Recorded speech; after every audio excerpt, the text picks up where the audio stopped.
What's up, everybody? This is Edward back with another video, another little vlog stream.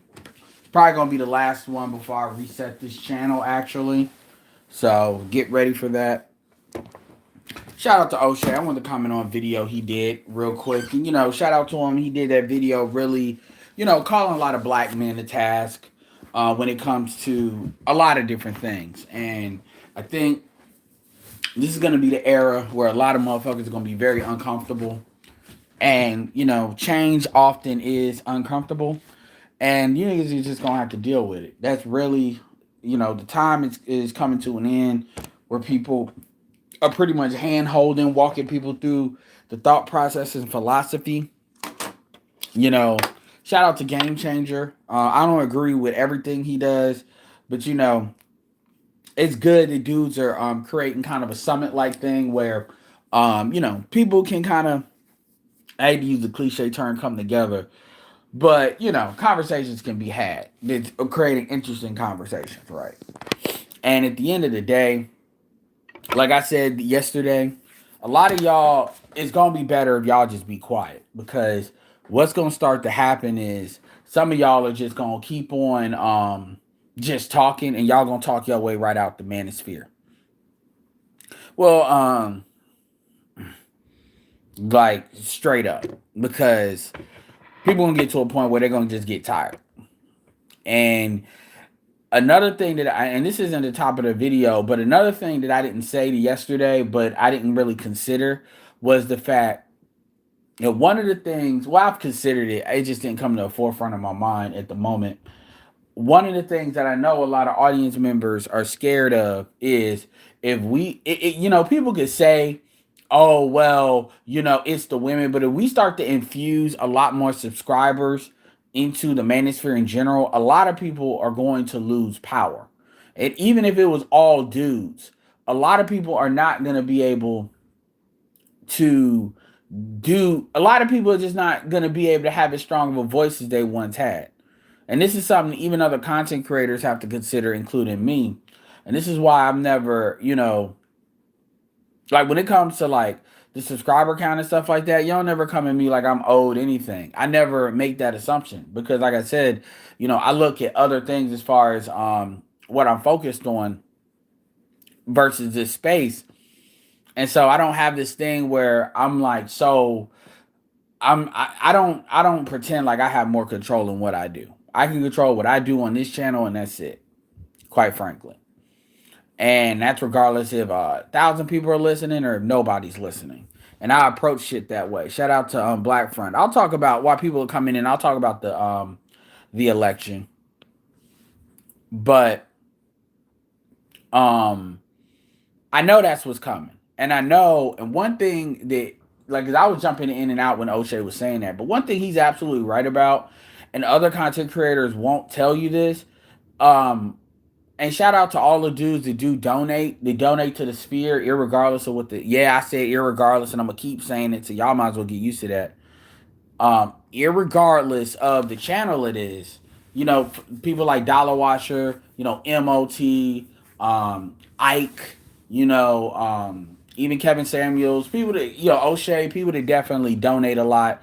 Fast Attack, my donators, Roastmaster, obviously, Hunter, all of y'all that donate to me and donate to everybody or anybody in the sphere. Shout out to you. Especially the international brothers where, the currency is, obviously the dollar is strong compared to certain third world currencies. Y'all are all appreciate it. And y'all that like the streams consistently, y'all don't donate nothing, but y'all like the streams consistently. You all share the streams consistently. You all are just as valued as the people that donate because as a marketer, there is a value to referral marketing. And for those of you all that, for whatever reason you don't donate, they're liking the streams helps the algorithm. Sharing, like for instance, I think O'Shea should have a lot more social media shares than what he does, because the truth is an article is no way near as threatening as a video. As a video. And I know he's the only one with a blog, but as I start to put my blog out there, my website out there too, that's something I'll be looking at, especially if it's more the business kind. That stuff has real value. It really does. And excuse me. And I know another thing a lot of y'all are worried about is you see how dudes react. A lot of dudes in the sphere are low key, a lot, whether they're in the sphere or not in the sphere, or new audience members, they're telling you what they want. And I think a lot of people are threatened by that, and they know they don't have any real control. I mean, take like Mimi for example. Shout out to Roastmaster. Mimi gave me $75 just because she felt like she gave a voice. Now there's certain YouTubers that get really good money out of super chats, but it seems like, and this is what O'Shea was saying. This is one of many things he was saying. A lot of times the women are quicker about coughing up the money. And people just want to fucking ignore that and act like, well, you selling out. But no, at the end of the day, it does come down to you have to pay for what you want. And you notice that some of the channels that are the most like, and this is not always the case at all, but some of the channels that are some of the most anti talk bringing women on board are some of the ones that get the most super chats from the dudes. Now, somebody will hear that and they'll say, "See, man, I told you y'all was selling out." I don't honestly, I could give less than a fuck about what anybody's saying because I know what I do. I know who I am. I know what my fucking analytics is. Just like O'Shea said that he's got pretty much almost 85% male audience, and that's out of 115,000 subscribers. That shit is. I don't think a lot of dudes understand how fucking unheard of that is. How incredibly difficult what he did was, especially with a black male audience. And this thing about black men having this kind of crab in the barrel mentality when it comes to other, like, that shit is real. And people are, at the end of the day, we all talk about black male determinism, and that means for the individual as well. And so this idea that, people are owed other shit, man, that shit honestly what's gonna start happening is some of y'all niggas are just gonna start getting blocked and isolated or blacklisted from even being able to comment. That's what it's gonna come down to, because people are gonna really get tired of hearing y'all spamming chats talking about what you all don't want to happen, especially dudes that do that shit and y'all don't donate or y'all don't share. Because I know the ones that share. I know a lot of y'all that like the stream consistently, and I know the ones that share. At the end of the day, a shareholder is exactly that, a shareholder, and viewership is important. But a lot of people, viewership is important, but it just is what it is. I don't want to, but that's not what this video is about. I just wanted to transfer it in while y'all came in here. Also, as far as I said, let's see what happens with the election in Georgia. Let's see what carries on. And so far the Democrats are winning. I mean, at the end of the day, man, get your economics determines what your reality is far more than a political situation. It just does. And you being aware of certain things gives you a lot of power, because you're not just, you understand that no matter how much money you have, there's certain things that can still get you. So you create barriers as a method of protecting yourself, and you make certain moves and don't put yourselves in certain situations and do so. Take Vaughn for example. Jada Black did a video on the football player, and he's upset, and he brought his mama into it like a gynocrat does. And I ain't gonna lie, that she's got a body. She's not a dress. But at the end of the day, this nigga fell head over heels with a stripper. And I've always hated like hip hop in the last like 5-6 years, starting in 2013, really elevating strippers like they did. And any nigga, I'm sorry, I'm not gonna act like, I've done sex tourism.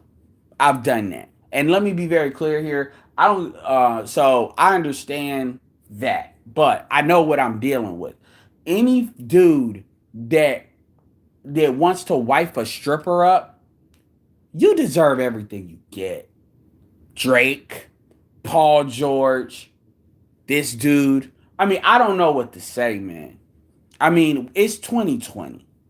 Y'all really acting like these people are operating under honor. I don't care what they say and how nice they say it, because because one thing that I notice about men is men will talk a lot of shit online, but when they're actually in a female's presence and it's this like a gravity of of leaving the pussy on the table. This is why women will call other dudes, some dudes, gay, because they can't comprehend dudes that they don't see that can get a lot of women. Like, they don't see that. Like this dude has options, actually leaving pussy on the table, because they've never been shown that.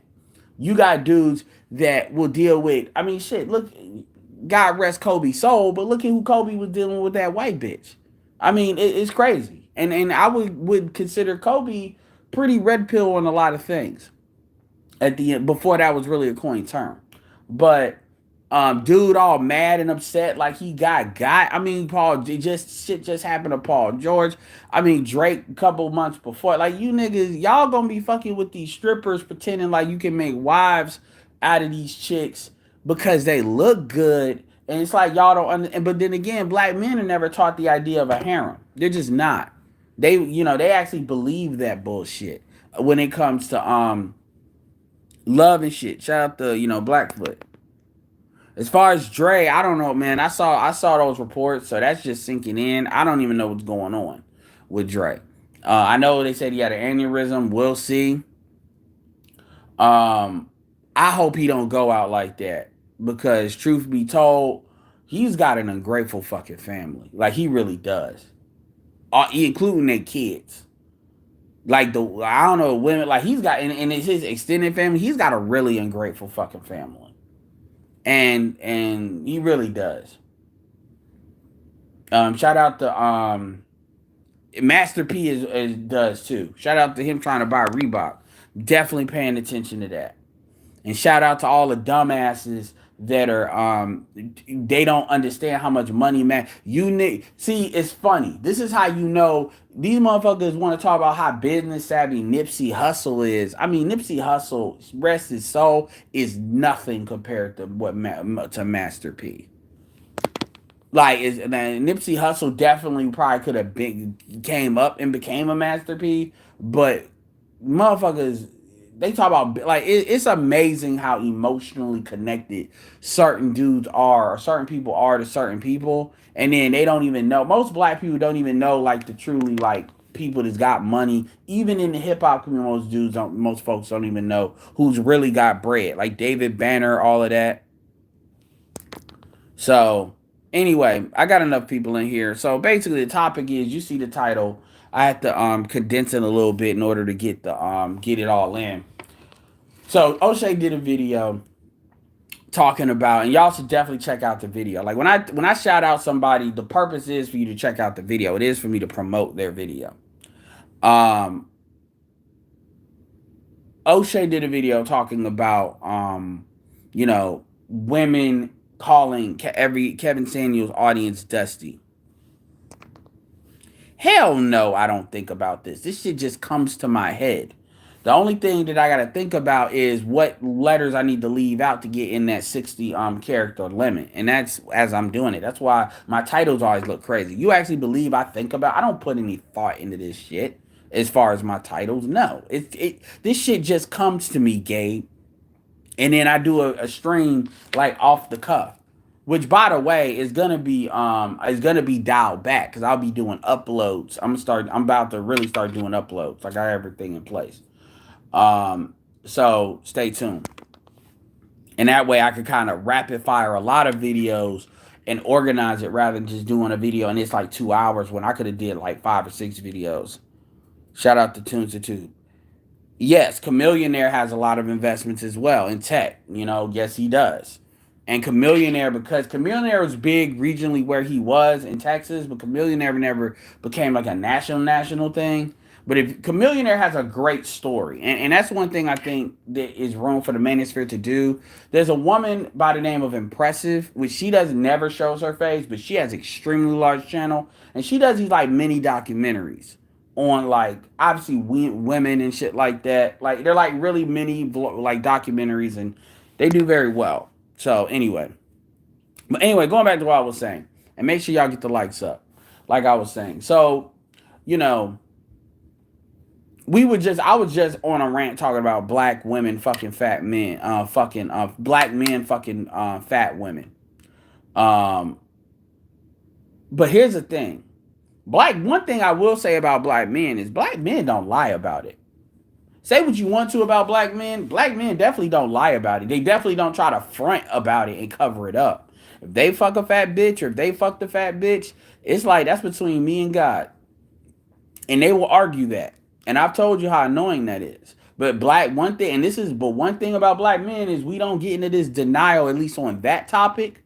The dudes are not doing that for easy sex or a place to stay, or we'll just say a lot of them want to say that's what they like. We don't get into that. But see, women use this word dusty, black women. And the truth is, and I could have titled it "The Truth as to Why Black Women Always Calling Black Men Dusty," is because black women are very intimate with dusty ass niggas. You see, the lie that it's not that black women are put out there, but they like the aura is out there, is that this is why I talk to you all about sexual currency. There are dusty niggas out there that have the sexual currency that a woman would value over a dude that makes like $100,000-$200,000 because they don't know nothing else. Jason Black talked about this a long time ago that when you're dealing with basically hood rats or a lot of black women, it's so out of their mindscape that a black man can make six figures or that they can get that they don't even really value that. But a dude that knows how to fuck, they value because they feel, because that's all they do is feel. They feel like that's more attainable. So how a dude looks and how a dude's sexual performance is trumps his money. So this is reflective in what they prioritize in mates. Obviously, women want everything, but if they got to prioritize, that's going to tell you what they value most based on their culture or what they've been socialized. And the truth is, black women are they love struggle. I don't give a fuck what they talk about. They love struggle love because they choose struggle love. Black women would rather be in struggle love than a boring relationship, and that's reflective in their choices.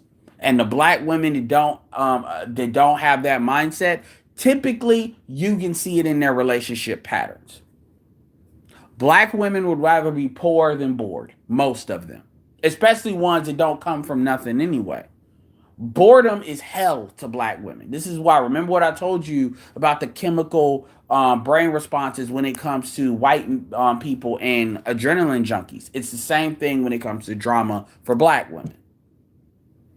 The same thing. So when they talk about a dude gotta have bodies or a dude gotta be a killer, cash doll bullshit, they love that because they love the emotional highs and lows. Think about it. When you look at a lot of music that does well, a lot of your female artists, this is true today, and this is true in the 90s, and it's true in 2000s.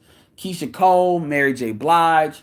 Today, you got Summer Walker. You know the women. All these basically struggle love women. When I say struggle love, not necessarily financially struggle, but it's like no matter how much money a female has, they're doing the same stupid shit. Nicki Minaj. Well, really, Nicki Minaj was out of that for the longest time because she stuck with the same dude that she came with the dance to, which is Safari. But you notice when she got away from Safari, she started getting in those same patterns. Meek Mill was not really that dude, and then you see who she ended up with. Monica got with Shannon Brown, but you see what she doing? She trying to get a nigga out of jail to be her boyfriend.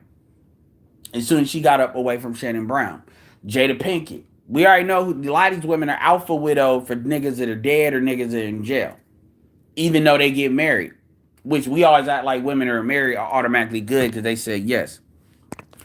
My point is, it's not about the dude. It's about what you know how women feel irregardless of race. What do they always say?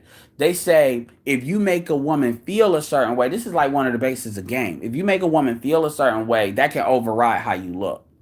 Now, that's a skill that is not easy to teach and it's not easy to acquire. And really, it's on every individual to do it.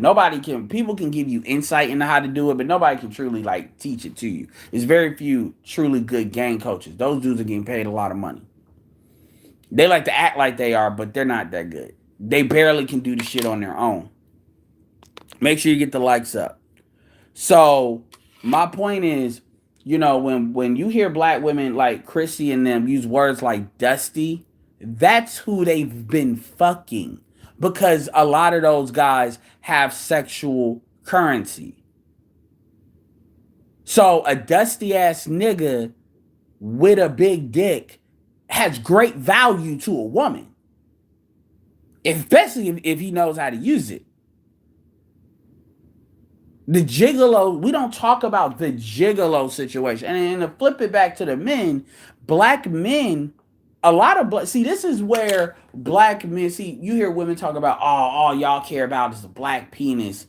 Y'all are like, it was one woman that said that when I was on Fantastic Shit, and this is basically was a Cynthia G clone, literally. And she was talking about, oh man, all y'all care about is big dicks. Y'all care about more about big dicks than power. Well, I mean, a man's biological imperative is to reproduce. A man's biological imperative is not to get power. The power part is a prerequisite generally to reproduce.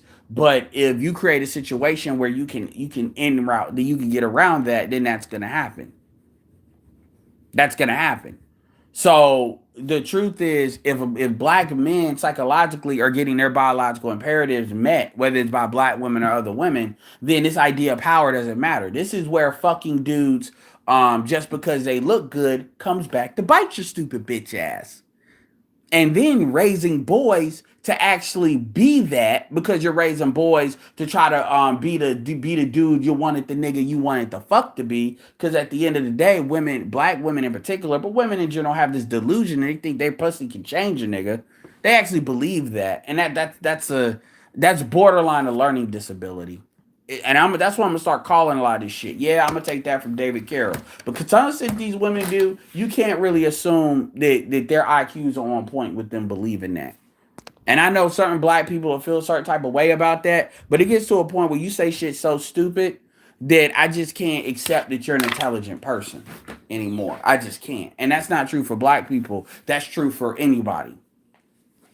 It's not about what you don't know, because we're in the information age. It's what you choose to believe. And I have much less respect for someone that chooses to be stupid than somebody that actually is stupid. Like I just have so much less respect for, because that's a choice. A lot of that is a choice. And I'm gonna start calling it just like that. Because one of the things we gotta stop doing is that people stop excusing people and talk about what the fuck they don't know. I've been in enough varieties of black people that I can, like, I'll give you, like, this is why I promote Love Dorsey. This is why you've heard me mention Marshawn Lynch. Common sense knows no class. Now, we can talk about finances and certain business processes and stuff. Yes, that I understand. There's a lot of people who don't know that because they haven't been exposed to it. But when you start breaking the laws of common sense, and when I say common sense, I'm talking about the law of doing what's in your best interest. See, one of the things that I tell, if I ever when I broke these conversations with some of my cousins, some of the, women I know I deal with, usually they know I'm about to go in when I start saying fuck black men. Because when I say that, they know I'm about to start making a statement that's predicated on black men not even being in the picture. For example, women don't support other women for the most part. They do sometimes, but for the most part, when it comes to economics, black women have a lot to be desired in supporting other black women when it comes to business. Now, obviously, I can find you many, many, many, many, many examples of black women doing this. But when it comes down to doing this at an absolute mass scale to the point of an industry, for instance, when you look at nails, hair, and that stuff, they don't do it. And if you want to get black women talking like us in the black manosphere, just ask them why they don't support black women in this or that. And they'll start saying some of the same shit we say. It's amazing how that works. Even though those are industries like hair, damn if you care about if they use it or not. It's an industry. That they could control. I understand all of the things about the Koreans and access, but they can have a lot more power in the industry than they do, but they don't consolidate. That's not men's fault. That's something they do because how they feel about each other once you start to remove this coding up against men out of the equation. Black women actually don't work together well at all in many ways once you take men out the equation, where they just are not they're just coding up against men. the idea of a man having authority. Once you remove that from the equation, it's very easy, and you get them in front of like corporate America and stuff. It's very easy to split them up. I've seen that. They very rarely code up. They only do that when it comes to us, black men. They don't even do that with all men. They just do that because of us. And I've observed that. But anyway, long story short, this idea, women love to talk about dusties. I mean, some of these women are on YouTube. They've given their entire 20s to dusty niggas. And now they want to play this to them. Leveling up is not them becoming better people, and then by proxy attracting better men as a byproduct. Their idea of leveling up is just trading in. It's like saying I'm used to driving hoopties because I've always had the mentality of it just matter if I get from point A to point B, and I use that as a justification for buying beat up cars because I just want to be cheap. So I deal with shit like having to fix cars all the time, having to do shit because I just don't want to get a car that has less than like 30,000 miles. I just don't want to do that. I don't want to put the money in it for whatever reason. And then you just decide, I'm just going to decide to do that. Not to mention it, usually your credit's fucked up and all that. That's why you don't get a better car, or you've got debt, or you got loans, or you pulled out bad loans for consumer stupid shit. And then you just say, fuck all that. I just decide to get a better car. Somehow magically without saving or doing the things that needs to be changed or put myself in a position where I can get a better car. Even though I still believe in getting point A to point B, I can get a car that's reliable. Now, we're not all that baggage. When finance, you can clear it out eventually. It's not true when it comes to a lot of the baggage women can get. And with men, yeah, men can get baggage too, but at the end of the day, men can get their bodies together. Men can buy their way out of that. Women can't buy their way out of certain things. It's just going to be there. And you can minimize it, but you can never truly eliminate it. But the thing is, women believe they love like I can just decide to get another dude. And this is where the things like imprint, women are never, and this is fucked up. Women are not taught about the imprint. The first 3 dudes that basically make you come generally is going to reflect the dudes that you're going to like for the rest of your life. And even if you pretend like you like other dudes, you'll always be loyal to, and you see the alpha widow situation. You see women doing crazy shit like marrying themselves, even though they could get a dude because you saw it, Jay, you see it. You see it. But nobody talks about that in sex education because the idea is for women to be out here causing chaos. So anyway, back to my thing. But like I said, love Dorsey. This is why one of the reasons I promote her. Because it shows you that nobody's just talking about women of a lower class, that they're all a certain type of way. And she's a very good example of a woman who's been through stuff, but she says stuff that's far smarter than most of these females that want to claim to be degreed up and all that shit. Because just because you're degreed up don't mean you got a degree in common sense. And truth be told, is there's a lot of, we could go deep into that. But my point is,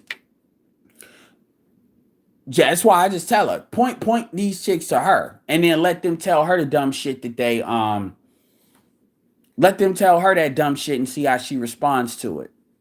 They think what we say is harsh. Oh, women don't have the governor really, when they don't care, they don't have the governor of dealing with other women, caring about their feelings because they're a woman. So they don't have that same, like, you can't hurt a woman's feelings type stuff if they're like that. Most women do it because they think high wife, but there's some that don't. So that's why I promote her, so you all can have a link to say. And I see Pretty Kelly in there. I definitely recommend you check her out.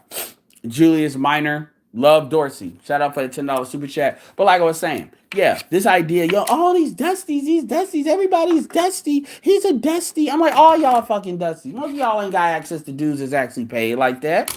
Y'all need to stop fronting. I know the one, y'all need to, like, this idea that y'all don't have a whole repertoire of dusty niggas in your closet. And some of y'all proudly wear them. And I'm talking about women that actually look good. Because we know, and this is the one thing that's not talked about with the high value man situation, because you gotta remember, Kevin is talking from an elite standpoint. So he is establishing the niche that he's talking about. And a lot of people can't understand that from a marketing standpoint. He's establishing that on purpose because that's what he deals with, and that's the dudes he deals in his group. But as far as the other part, when you bring it into everything, yeah, there is, I call it in demand men. I call it in demand men, which is you could, and Ron Will talked about this. You could be a money and status man, which is the high value man concept Kevin's talking about, or at least kind of what he means. You can be what Ron Wills calls Mr. Goodbar, which means you can be a blue collar nigga that projects like masculinity and sexual magnetism to women in a more traditional way. You got the height, all that stuff going on, right? Working with your hand, all that stuff. And then you got niggas that are not productive, but they know how to run out here like gigolos. They like, man, I ain't shit, but I get them buns though. I know how to fuck. And if you know how to fuck, women don't require, most women, including women with paper, don't require shit else. Now, obviously, if you start, this is why these women get so mad. They always talk about dudes cheating. Because they get mad at dudes cheating like dudes get mad at hoes cheating. Because some of these women are simping and putting a lot of upfront investment in these dudes. Like, why else would you think? I got a question. I'm not even talking about like women with money that's like 92s versus others. I'm not even talking about that. Let's talk about the hood a little bit. Why else would you think a nigga would be driving a bitch's car? Like, we all know this. Like, we're not stupid. Like, why else? Chick be out there working, nigga ain't working, but somehow he driving her car. And these will be some of the same women that'll come online and listen to other women talk about Dusties all day. Oh, but he's Dusty, he's Dusty, he's Dusty. Bitch, why you with him? Love Dorsey said this. She said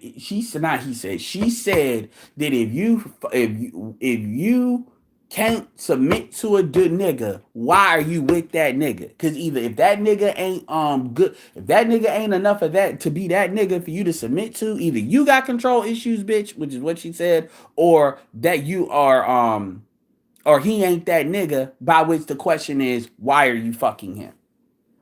I'm not protected. All these women ain't protected. I know that women are not sexually attracted to men they don't feel protected by. That's like a biological trigger.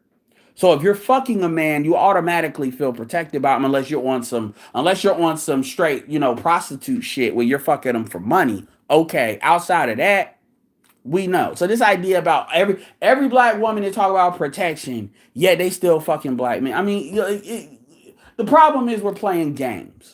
And so when people always ask these questions, and I'm glad, Kelly, you're in here, because I was talking about you the other day as far as we need to come together shit.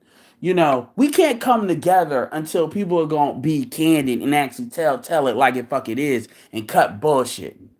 Well, black men need to hold other black men accountable. We do.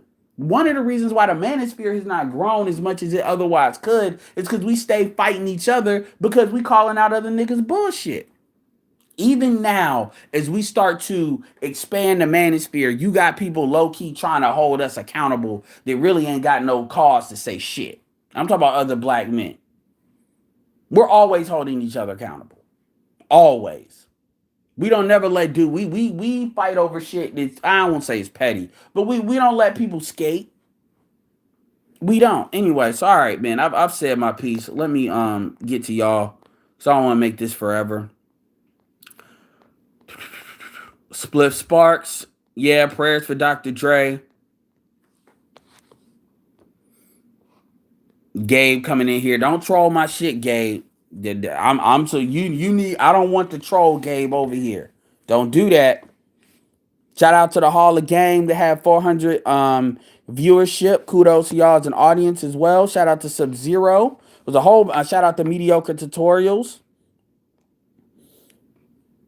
Hero Son, Chameleonaire has a lot of paper from it. Yeah, absolutely. Black women definitely. I pull way more black women. Exactly. Smurgo. And that's why I kind of understand why you say what you say. I get the view you're saying. a lot of the stuff you saying is off, but I do understand some of it. Now, your shit about the woman and rights shit, no, you'll find that the manosphere doesn't agree with some with those views that you have by and large. They don't. Not that going all the way there. You got to remember, you are still in a gynocracy. Um, but yeah, absolutely, and that's the thing that people don't want to talk about. Shit, motherfuckers don't want to talk about. These women will make you believe that they sleep with these dudes because they have no other choice. No, you all don't want to be bored, and that's fine. That is fine. But let's not call that what. Let's not try to act like that ain't what it is. Well, he's boring, and a lot of times that means he's not compatible with your sensibilities. It ain't even that nigga is as boring as you say he is. It's just some of y'all are like white folks where y'all like adrenaline junkies. Y'all need to jump out of a fucking plane or something. Y'all got to do crazy shit because like any kind of reaction, you crave more and more and more because you develop a tolerance to it. Just like how when dudes try to talk about all these dudes so dope because they had to feed their family. Man, 2 of y'all are telling the truth. 8 of y'all are fucking lying. Y'all are bullshit. Y'all put yourself in a situation that made it to you where you had to do it because you fucked up a couple of times. And I know dudes like that.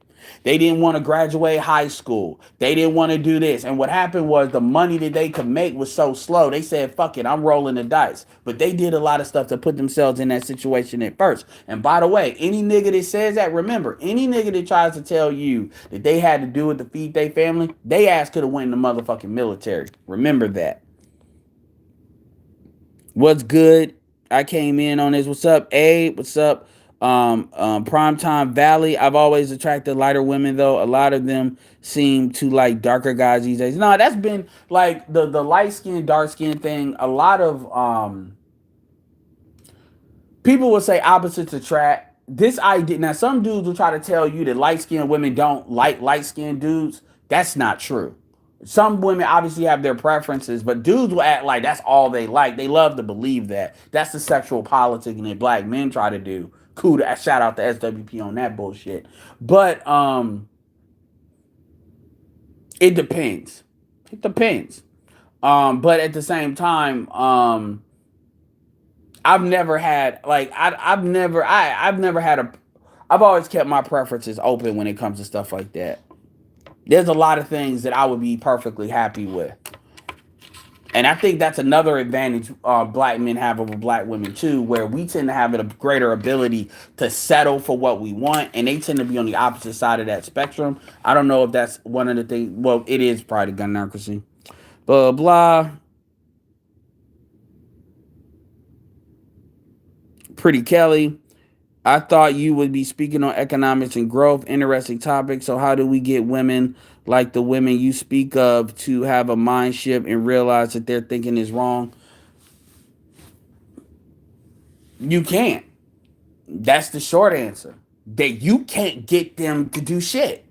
They have to do it for themselves. And I know you know this based on your views on business, which I'm not saying are wrong at all. That you know you can't get people to have a different mindset. They have to do that for themselves. You can expose them to information that will facilitate and help them have a better mindset. Like, for example, me showing other women that are saying the same shit, like love in a variety of women. Love Dorsey. You've got what, Six Goddess coming out. We'll throw Dominica Marie in there. We'll throw shit. We could throw Roller Cutno in there. The problem with Ro is women will rebel against Ro. Black women can't handle Ro. Ro is too far too fast. That's the problem. You got some channels coming up. Notice Jessica X too, which she's doing that work. Because at the end of the day, where we are right now, the women are going to have to deal with the other women. Only thing that the men can do is the men can kind of speak up about what we want and why we want it more, and that gives kind of an umbrella more to the women that can do this. And that's why you're starting to see more women come out. Avery, Willie, all them starting to come out and starting to say this. But also a part of that is the bigger part of that than Kevin is the environment. The environment is changing, so these women are seeing this shit in real life. They're seeing too much shit shift in real life, and it's starting to become musical chairs. But that's how you do it. That's the answer. But the men can't. Somebody and see another thing too is that creates the situation as well. I'm just talking. I wouldn't be if this was a minority of females. I wouldn't be talking about it. It's kind of like talking about black homelessness. Majority of black men are not homeless. So it's not like even though black men are most of the homeless, you don't see me bring that up because that's a small number. I'm not bringing it up like this is this big, huge problem. So the first instinct that women have to stop having is that, well, we're talking about like 33% or less of black women that operate this way.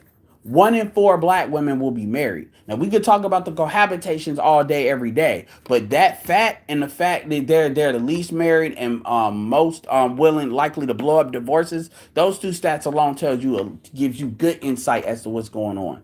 Like the stuff is out here. It's just, but again, that's that enabling shit where people like to say, well, what do we do about some of the women? As if this is like a some problem. It's not a some problem. It's not. And try quite frankly, if we can't even come to terms with what the reality of the actual situation is, it's nothing you can really do. Because people are gonna be too busy trying to pretend like it ain't there. And at the end of the day, that just means people haven't suffered enough.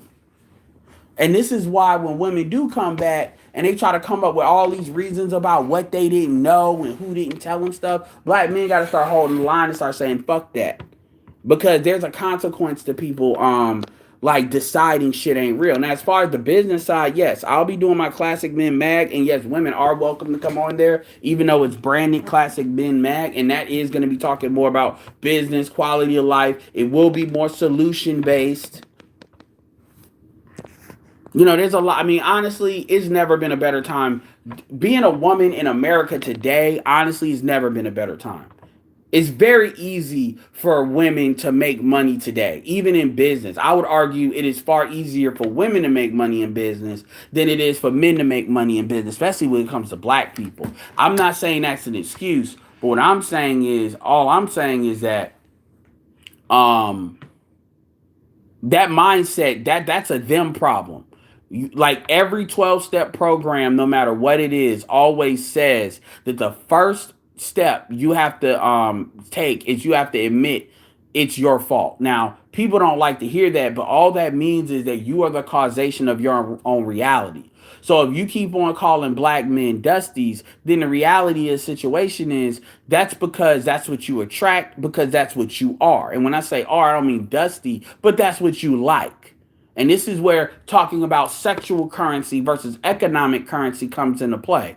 Because when it really comes down to it, what would a woman generally do that chooses that?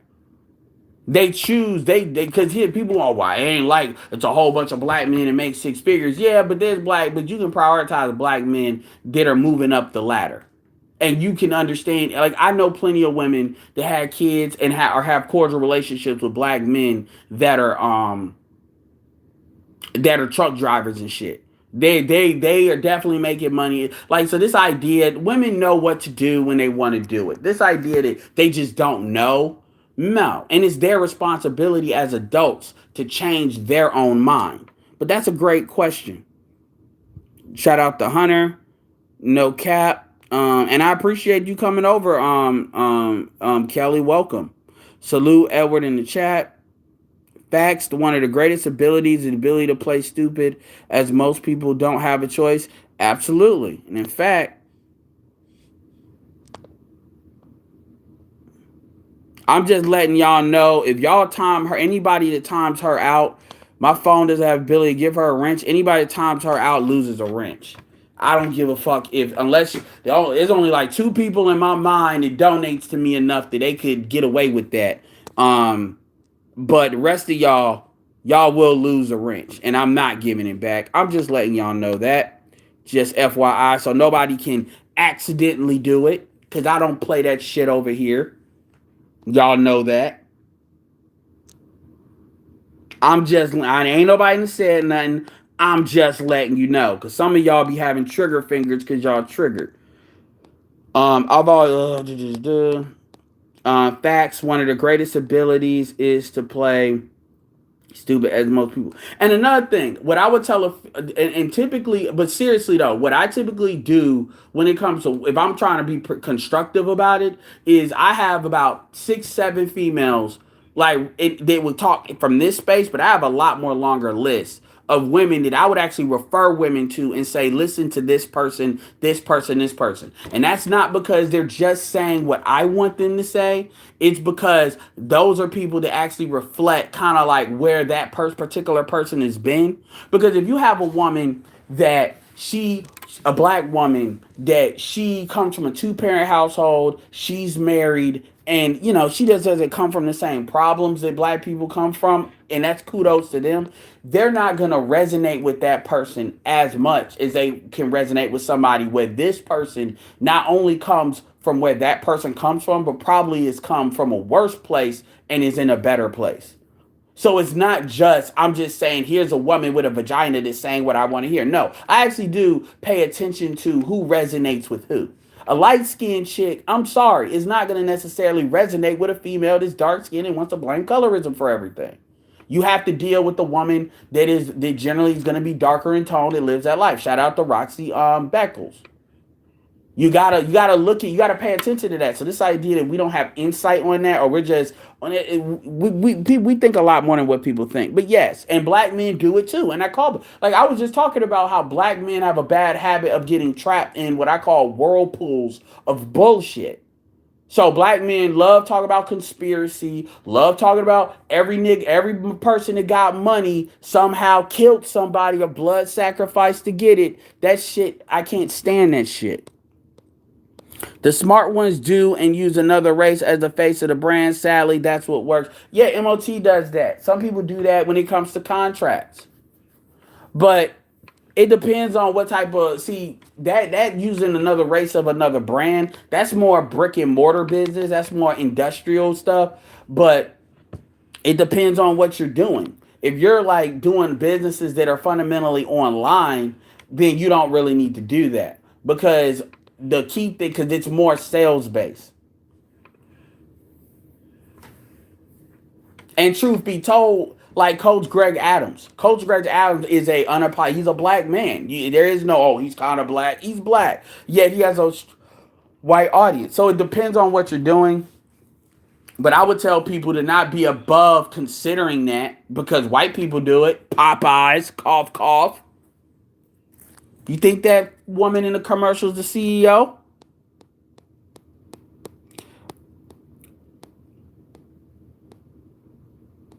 Kelly talking, anybody can get phenomenal credit overnight if they have the capital and use their brains. Yeah. And two people that we often refer to such things as is Erica Shauna Williams, and Glendon Cameron. And that's another thing. Black people don't have a really, when it comes to credit, yeah, shout out to Savings Mine is Dead as well.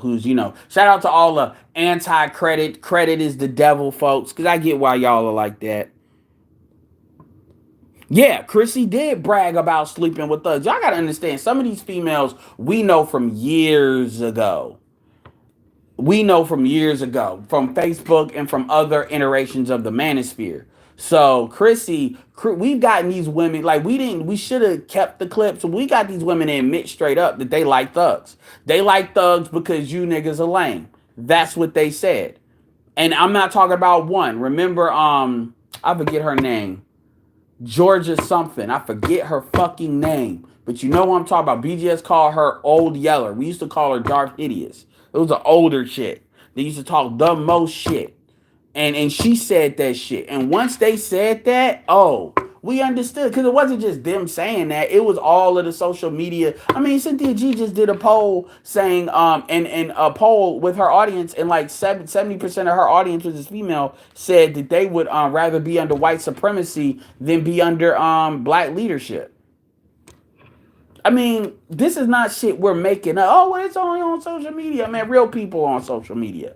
Just because people are not saying this shit in real life does not mean that people don't feel that way.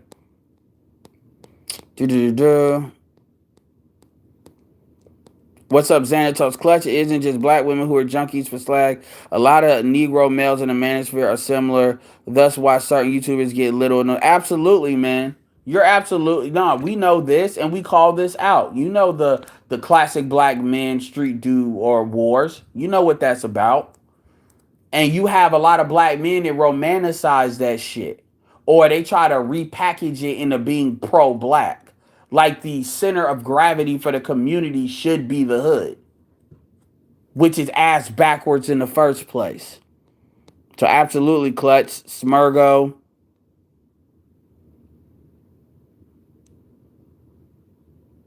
Well, I mean, Smurgo, you know the problem. You need to have a one-on-one with BGS. That's all I gotta say. Because all we're gonna be doing is going back and forth, back and forth.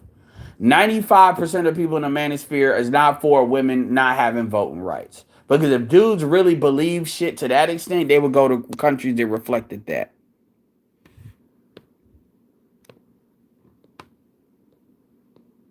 Well, absolutely, Kelly. The thing about it is, even if women are saying stuff that I don't want to hear, the purpose, whether it's so, because it's not just women. Dudes know. Like I will go back. I'm going back and forth with dudes on my chat too. B, and you saw what BGS said about B. Which tells you that I know what I'm not crazy. Smurgo talking about the whatever. You can have those opinions, Smurgo. But my point, even with women, the point is that when people have put something in the chat, I respond because this is a way of people understanding, okay, am I absolutely full of shit? Or there is something to what I'm talking about.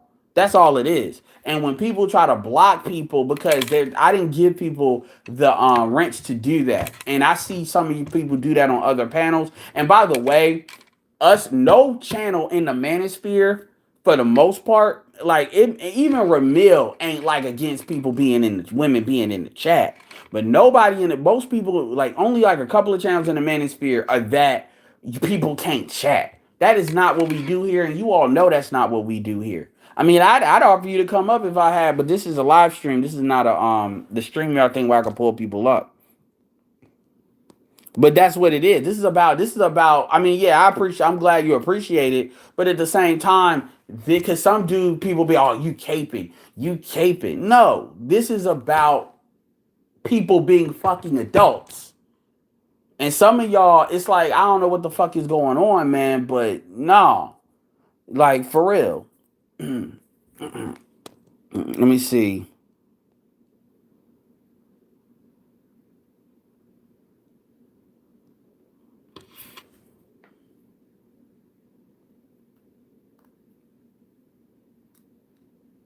Hmm. Deborah Cooper. Yeah, that bitch. Yes, that was a special. That was a special person. I swear that was.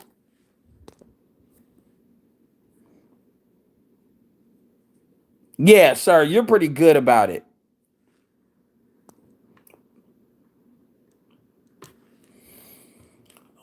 Um. Yeah. I mean, you know.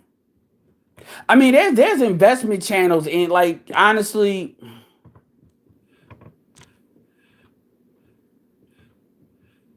Hmm.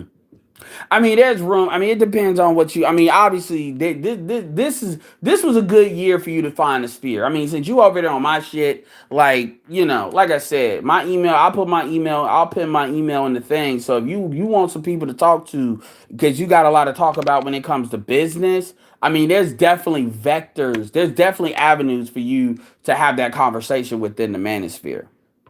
There definitely is. So Kelly, if you want to have that, I definitely can point you some channels where you will definitely get that.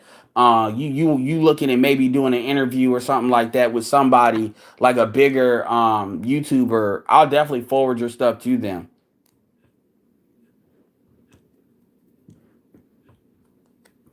You will definitely get to do that if that's what you want to do. Absolutely.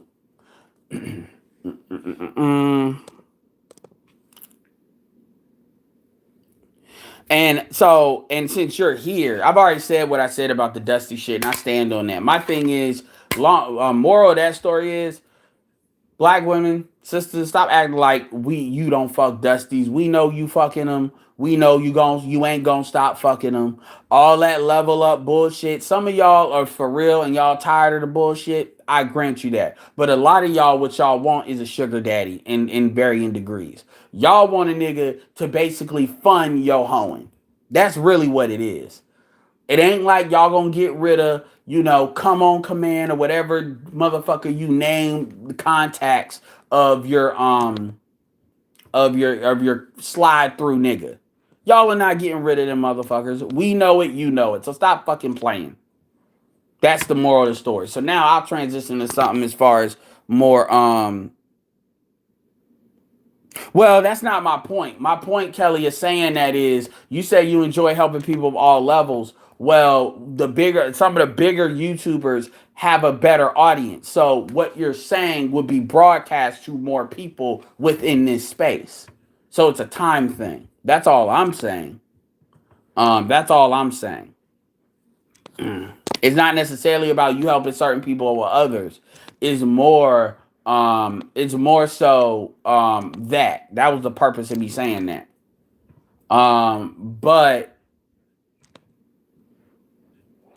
But as far as talking about business, let's talk. It's fine. You want to talk business? Let's talk business. The main issue with black people in general, but we're going to talk about the manosphere in particular. Let me say this first. First of all, there's a lot more black men that people want to give credit to in the manosphere that do a hell of a lot of great shit. One of the things about people emailing me is I often will ask, what is it you do for a living? Do you got any side hustle? Blah blah. And a lot of dudes are doing almost every dude has had an answer, and it's some really good stuff that people are doing. Like I told you before when you was on Roger, there's people that's doing more than you think in this space. You were just on more the outskirts of the sphere, and I know you're starting to see that. Now, as far as if you look at the general audience of the manosphere and maybe really the black men in general, what is the issue? The issue is not investment. The issue is black men need more revenue. Black men need more rubber meets the road. They need to do more hustling, more selling, more things that actually puts money in their pocket. Now, Kevin says you, as a black man, you should work 60 hours a week, even if you got to get a second job. That's what he says, because that's just a universal thing that if you can do it, you should do it. If you have a job that pays overtime, you should. If you have a job that maximizes commissions, you should. And you should, if you do have a job, you need to start approaching your job more like a business in the first place and just start maximizing that where you can. But with that being said, obviously there are other hustles that you can do that's going to give you more bang for your time. So one of the things that I find is people like to talk about game, but they don't like to apply that game to extract money out of a person. Obviously the internet is going to be the fastest way and the most cost-effective way to go to point A to point B. There's a variety of ways to do it. I deal more in internet sales, and I'm not against using things like focus on teaching somebody something that I know they can do, and then you build on that. And this is why I've always been more of a call guy. Because that's something I know they can do. I know everybody has a phone. I know everybody has that phone has the ability to make a call. That phone has the ability to go through a lead list. And there's a couple other things I could do that's very inexpensive. So you get them started no matter where they are. And then if they want to do something else, they can do that once they've generated some revenue. If they want to do something else, then they could do something else.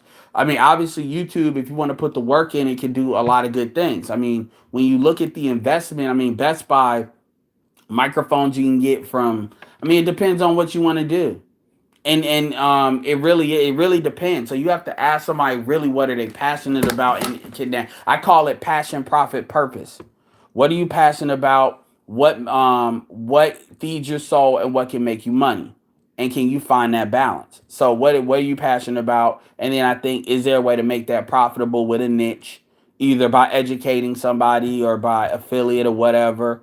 And then, that's what it is. But the key issue is you got too many people that want to talk about investing when a lot of people ain't got money to invest because they don't have their budgets under control. They don't really have priorities of how to build stuff up. And that conversation, that's why I wanted to create that Classic Men Mag, because and then we're not even going to talk about time freedom because people don't even think about that concept. People don't think about the concept of one of the main reasons why you want to get passive income is because that opens up, obviously if you're working 40 hours a week, that's 160 hours. And what could you do with that time when it comes to anything you're trying to pursue? So I like, so I the fluff. I understand all the fluff and stuff, but I like to deal in the details based on what people want to do and create systems that kind of help people understand and establish that. Because if you just throw everything at people, they just don't know what to pick. And that's what I find is the issue. And I find the issue is a lot of black men, because I find black women don't have this problem as much. They're afraid of sales. They're afraid of sales. Even dudes that want to talk about game and talk about, they ain't afraid to talk to a bitch. Somehow they afraid to actually make a call and offer something. People will say, well, what? You could do it online. Well, sure. You can do it online. You can buy traffic. You can do SEO if you're willing to really learn it. And SEO is not hard to learn. But and SEO is not even like, some people think of SEO as you got to create a blog and all. No, really, if you know SEO, you can do some damage. You can do damage even with an Instagram profile if you know how to do SEO. Because it's a matter of how the principles are the same, it's just how you apply it. In fact, SEO is going to be one of the main drivers that I use to build my channel rapidly. So if you start to see my channel pop and you wondering why I'm hitting home run after home run, that's why. I have software, I have tools that are designed to alleviate that. I don't need the most expensive tools as far as keywords, because I kind of know how to find them. But yeah. So, but at the same time, you hear SEO because that's not it is what it is. But my goal is to get people directly to the money. And now then some people are going to be at different levels of what I am, and maybe they're different vectors. That is what that is. But as far as I deal with where I am, I always stick to what I know everybody has. Everybody has a phone. Most people have a computer. They can get one. They really don't even need a computer, but they have a phone or a phone and a tablet. And then I like to use tools and free stuff just to get them going, get them in production, and get them doing something, exposing something that put money into it. And that's true for affiliate marketing. A lot of people don't think about affiliate marketing as using a phone for affiliate marketing. You don't even need to do, like, that's more traditional for network marketing, but affiliate marketing you definitely do. And I'm gonna keep it real. One of the things that I will be talking about on the Classic Mid Mag is I am gonna be talking about network marketing, affiliate marketing. I'm gonna go into good, the bad, the ugly of all these things, cryptocurrency, forex, all of it, because they all have benefits, but they all have their trade offs. It is what it is. It is what it is. I mean, there's even what is it? Big ticket items. There's a mentality to that stuff. So I'm not afraid of talking about the negatives or the trade offs for anything, because at the end of the day, you have to decide what you want to do. And so I'm gonna have a good time exploring those different things. So yes.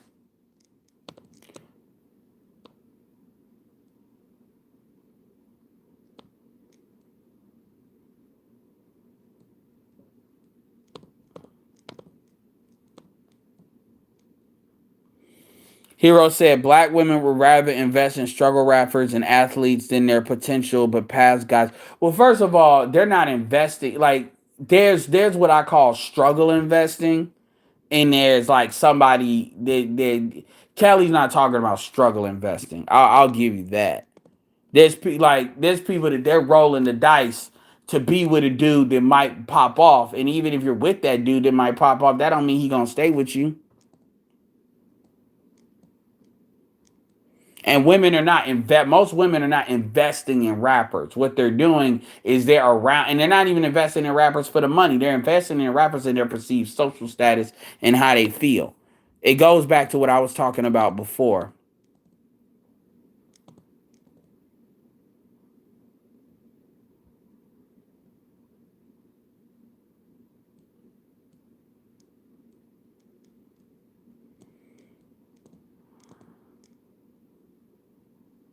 Well, this idea of men, like, let's keep it real. Black men are not, like, black men trick, but black men have a culture against tricking. There's a reason why prostitutes don't like black men, because black men don't like to pay.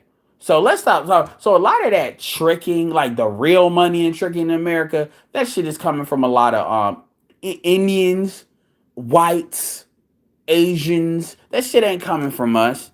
And that, so we have this thing when people talk about tricking. Most black men in the manosphere are not nerds.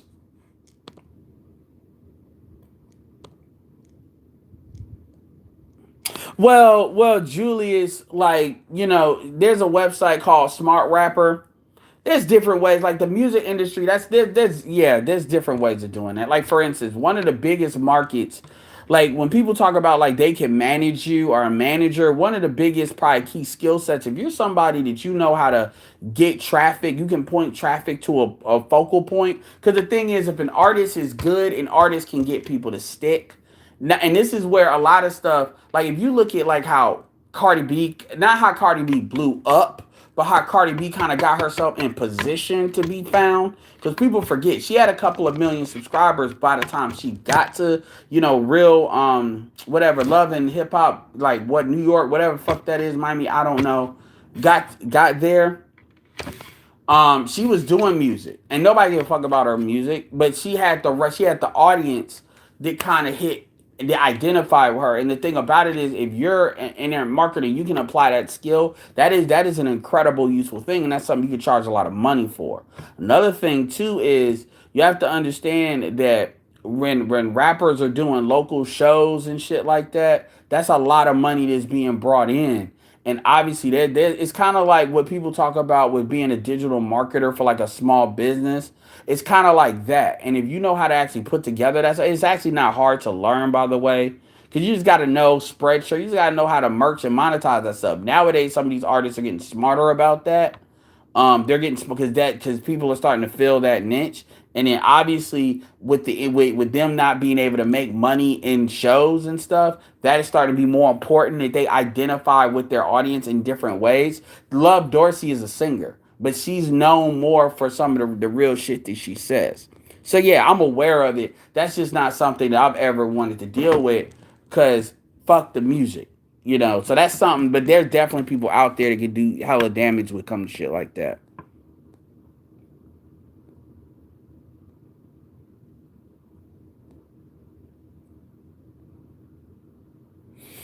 Well, Kelly, what I would say is, you're saying focus on high traffic keywords.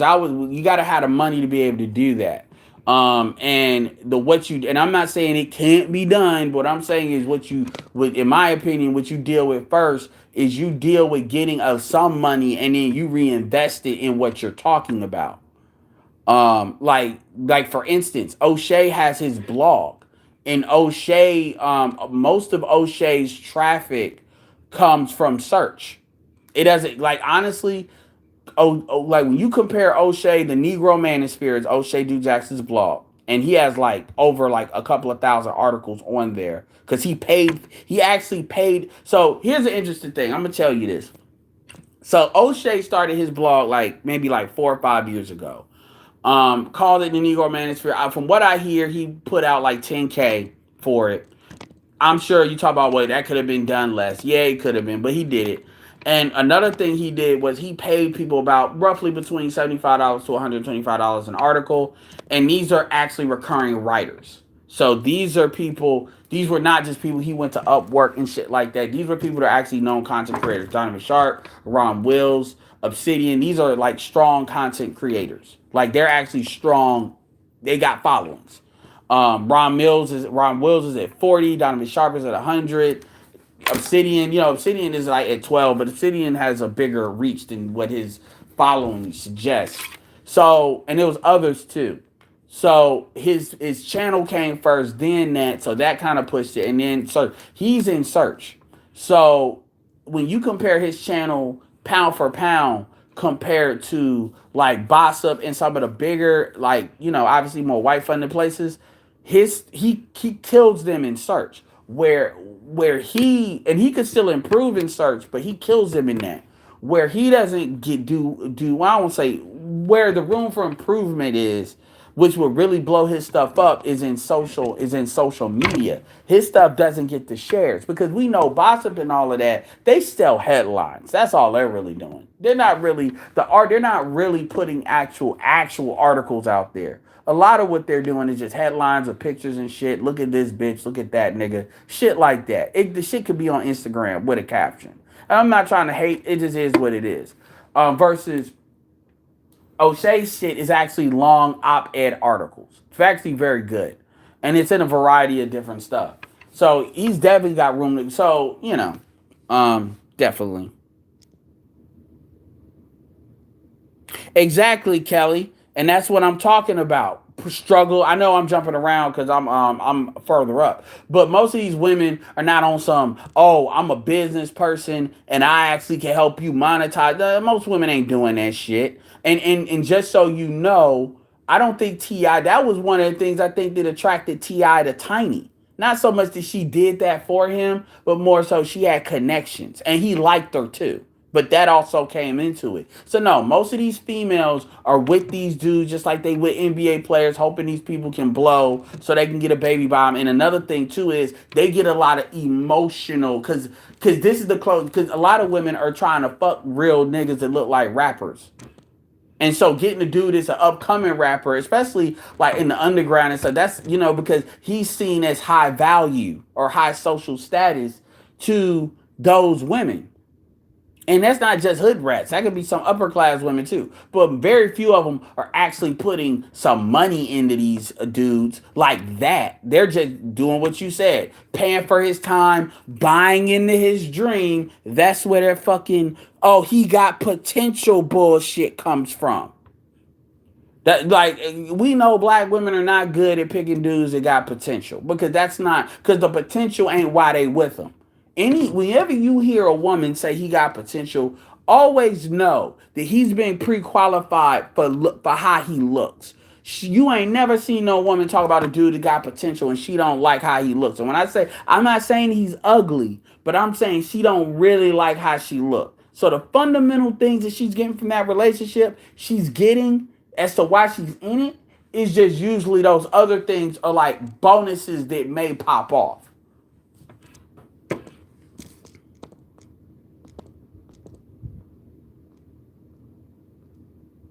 You want to sign gangster rap in Chicago? One man like, wow, that's fucked up. But that's actually what Corey Holcomb would say, wickedly brilliant.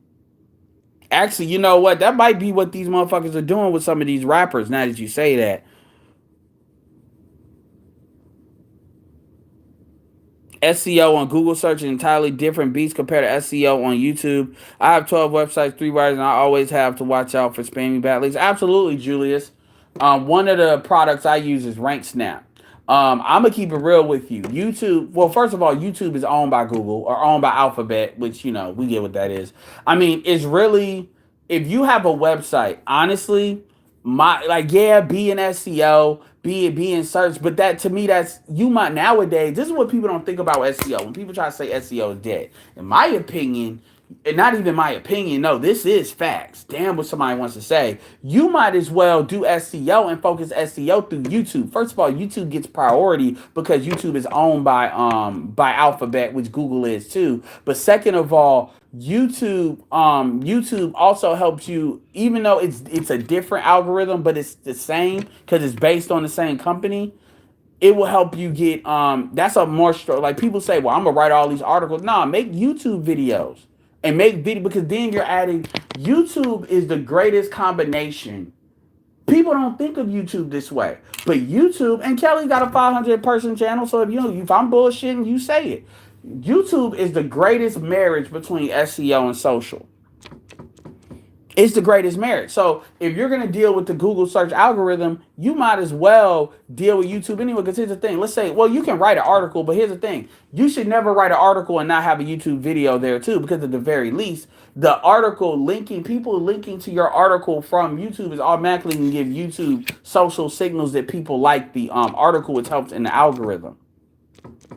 So people don't think about that. So when people talk about, well, should I do SEO and that's another thing. Doing AdSense, you might as well do you might as well do YouTube advertising. You will get more bang for your buck for that. Here's the thing, YouTube advertising, you shouldn't really do a lot of YouTube advertising on the same channel that you do organic because that kind of messes with the algorithm. But but I would create like another channel and you do YouTube advertising and you use that to promote the organic channel as well as links, well as the blog posts. Because YouTube is now nowhere near as established is what Google search is. So the traffic is cheaper, and because people have this thing about wanting to be on video or wanting to create videos, it's not. Yeah. So there's a lot of like strategies if people want to. And look, man, I'm giving this for free. I'm not somebody that's going to charge a whole bunch of money because I don't have necessarily the backing to be throwing money at you. But I just say, but I definitely have ideas. I definitely know the shit. Not look, and let me be very clear here. People charging you for money is not a bad thing. What I'm saying is I'll throw some stuff out there for you for free because at the end of the day, it's free. So you can't say shit. Versus I'm not the way that I usually do my shit is I usually get into an affiliate program and then I say, hey, I'm gonna put all my information there, and then that's gonna be for my team. And then people buy into my team and they upgrade so that as they benefit from it, they reinvest into what I'm doing. That's just how I do it. Not saying there's nothing wrong with people selling coaching. I just don't have enough of the stuff myself to be telling somebody, okay, if you pay this, I'm gonna give you a guaranteed result. That's what I mean.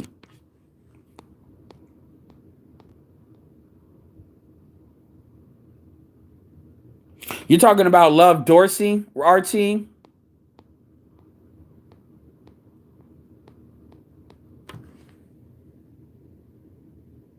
I might take you up on that, pretty Kelly. The shit works. I'll definitely be a testimonial. I've been listening to none of her music like that.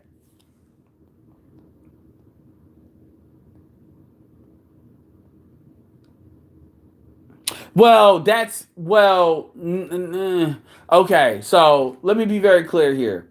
I know why you said that because my thumbnails are trash. I haven't this channel that you're on right now. I have not, Kelly. Like you see my titles. You go on my channel. You know good and goddamn well that based on what you've heard me say. Because you've heard me say enough to know that I at least know the basic shit. That you know I don't put no SEO in it. There's nothing SEO about this YouTube, this channel. This channel, there is zero. My titles are misspelled. Yeah, that's not, no. What I'm telling you is when you start to see, because I'm about to start to infuse that into this channel. So really what I'm about to do is start to, is about to lock every, I'm about to lock every post. I'm about to lock every post and then determine what I want to keep and what I don't want to keep. And then I'm just going to reset the channel. And then that's when you're going to see what I'm talking about. That's when I'm about to infuse all that in the channel and everything, all of that. But no, I have not done that yet. So yes, my titles are trash. My descriptions, everybody, please don't get me started on what's like. Nothing in there is SEO because I didn't really intend to grow in this channel because I didn't have a monetization strategy for this because that's not why I created it. Those gossip websites just curate. They do just curate each other's content, and I mean it works. It's effective, but that's what they do. Um, but yeah. O'Shea's infrastructure was tight. Personally, he went off on some BS, but he is a great example. He is a great example. Shout out to Smurgo for the $4 super chat. What is your opinion on day trading? Look, man. So hold on 1 second. Let me get my super chats on and get down here because I didn't want to make this forever because we're at 117. So shout out to the both $10. Yeah, and then for Julius, and he has what's his opinion on day trading.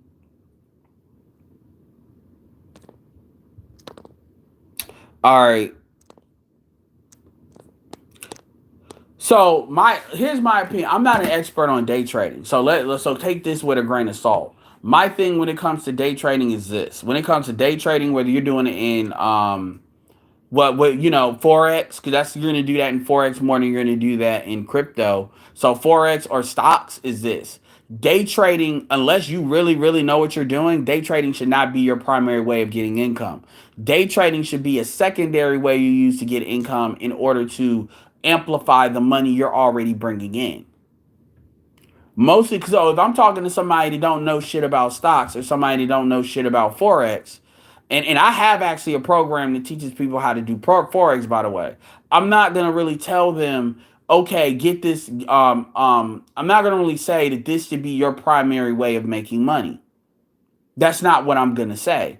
Different when people say you should have different income streams have different purposes, as in your level of risk, your level of business systems, and stuff like that. So people will look to day trading, crypto gets thrown in there, forex, stocks.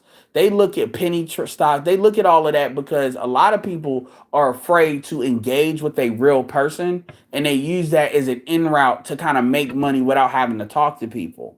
I'm not saying you have to talk to people in order to make money. But what I'm saying is that's another whirlpool of bullshit that people will fall into following Instagrams or whatever social media they it's kind of like in the dating industry. People used to always sell to men indirect dating versus direct because indirect dating was a way that, is perceived to manipulate women as a means of getting them to fuck you without you ever having to really expose yourself or put you at risk of your emotions and your ego. Which the truth is, as a man, your job is to be able to bounce back and minimize the impact of a female rejecting you. And the better you can do that, the more what she says does not become relevant. Because a woman has a right to reject you for any reason. But that's her right. And it's your job as a man. I'm not saying she has a right to disrespect you. Some of them do, and I mean, it is what it is. But what I'm saying is, a lot of dudes they're afraid to approach because they're afraid of what may be said. That's an issue you need to work on, versus trying to look for things that can en route around that, such as saying you could say the right thing or this perfect thing that's gonna make her want you, and people are manipulating you when they tell you that, and you don't even have to buy something from them. If you view a lot of information from them, your viewership, you super chatting, 'cause a lot of people do that, you even sharing stuff that has value social media wise to get to people that will spend money. But no, none of my stuff is reflective of what I can do. This channel is just me putting out my thoughts. I have stuff for all of that, Canva, all of that. So yeah, you'll see that change. But that's my personal opinion on trading. Now, if you talk to somebody that is like a crypto expert or they're gonna deal with forex trading, yeah, they'll tell you that people can do it from start to finish. And I would say if you don't listen to me, listen to Glenn Cameron because Glenn Cameron's a millionaire, so he'll tell you, and he'll tell you it's not as easy as people make it out to be. I'm not saying it cannot be done, but if you're not really business minded and that's not something you really want to do, and you're just looking to make money, and it's kind of like, well, I want to make money, but I don't want to really do anything. When I do anything, I don't really want to talk to people and get rejected. So this is what I'm gonna do. Yeah, a lot of people spend a lot of money on shit, and then they start saying shit's a scam.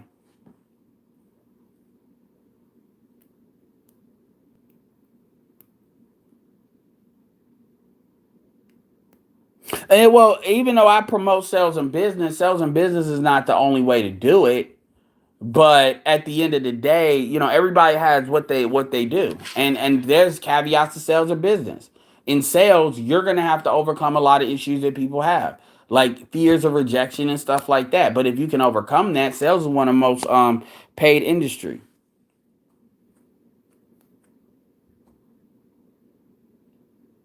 I'm trying to talk about who raises. Well, they rank in search, but well, any dude that ranks with search. Well, yeah, I mean, okay, so well, as far as me, look, that I still stand by what I said as far as my stuff because I know what my stuff is on this channel. But as far as people ranking in search, yes, the YouTube algorithm. Look, one of the first things, because here's the thing, nobody's clicked.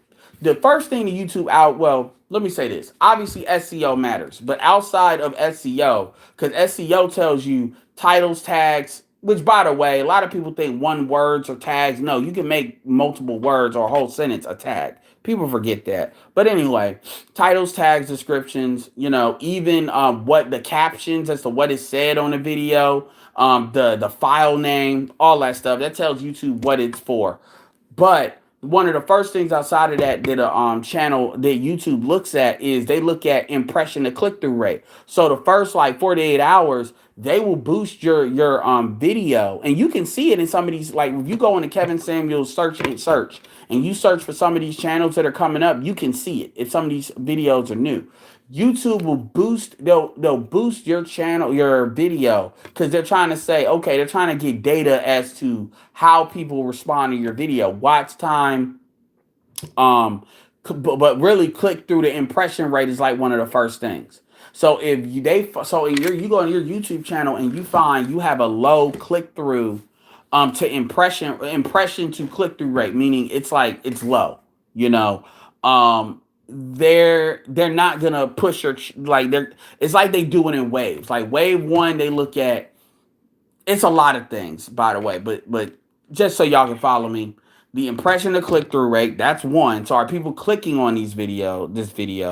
Then it's are people watching the video, or are they bouncing off immediately, aka is the video delivering what it says? That's like the watch time. Then are people leaving, and all these things have different like priorities. Are they leaving the video?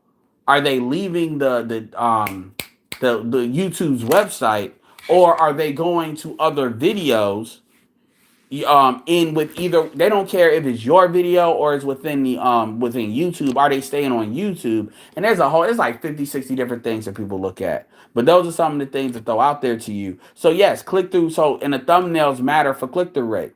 It does matter. So if your impression to click through ratio is good, YouTube will give you a stronger of that initial boost. And search engine SEO can help, but the truth is, again, that's the social part of YouTube.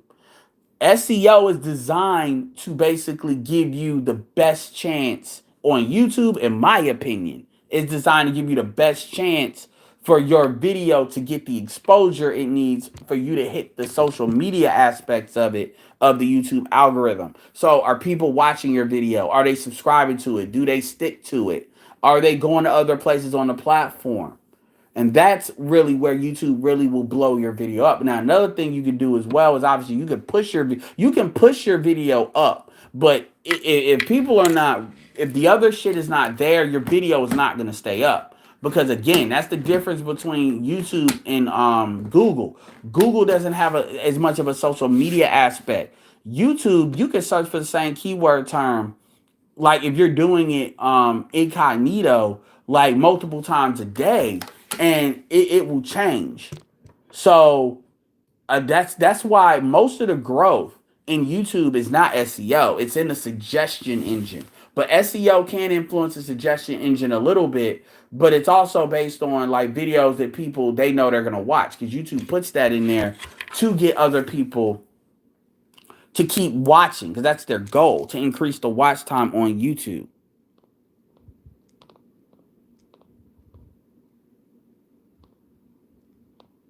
Then another thing people don't talk about is the markets you're dealing with. You got to remember, our market is a small market if you look at what we talk about. So by definition, when you're talking about people in the manosphere on SEO, when you got to look at different markets. So like if our market is black men, right? If that's our market, sports, the geekdom stuff, hair, like waves, dreads, that sort of stuff, entertainment, aka music, comedy, even the trending news stuff. These are things that are where black men are. Now, if you're looking to get and black men are not the best market to have like really, really strong growth. So if you look at channels that have like, I showed you the other day, Caleb City, 3 point something million, Expert Thief, like 5.6 million. These are people that they cater to everybody. They cater to everybody. Now, people will say, well, you can do stuff with black people. Sure. Like, you're going to have a much bigger audience if you deal with black women and black men, or black men and black women.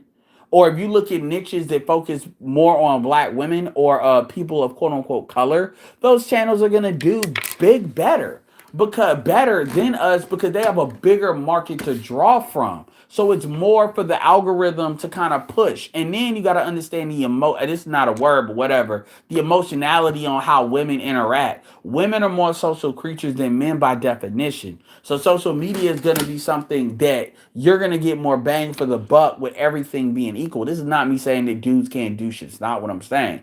I'm just saying, this is what I was telling y'all the other day. When a lot of dudes are getting jealous and getting angry, I'm like, nigga, like they're getting mad at Jessica X. They're getting mad at Jessica X because she just has a picture. Like, sound matters. Everybody keeps talking about sound. You know what's funny? Everybody talks about mics and how much sound matters, but motherfuckers don't understand if somebody has a good voice. Like, do you realize that phone sex is still a thing and was a thing? Before OnlyFans and all that, you had phone sex. You could have a chick that was fucking ugly, but if she had a sexy voice, you could pay a couple of dollars a minute in order just to talk to her. People forget this shit. So when you look at stuff like YouTube, I keep telling y'all about ASMR. Y'all need to look at that cylinder device that a lot of women are using back, like to give like 3D. It's basically 3D sound. That's a whole big niche on YouTube on its own. Because you can do shit that's not sexual and people actually listen to that. By the way, LeBron James, that's a lot of what that Calm app is built around. Hint, hint. My point though is people talk about, yeah, it's a picture. And, oh, it don't look like her. Well, shit. Chrissy didn't even put a picture that looked like anybody.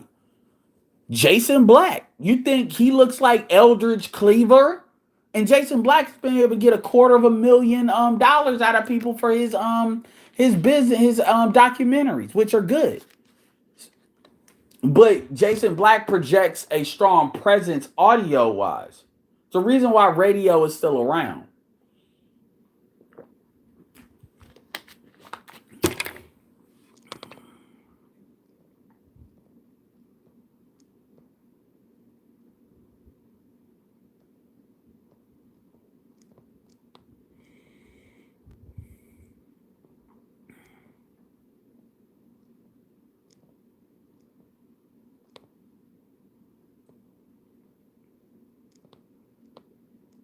Ah.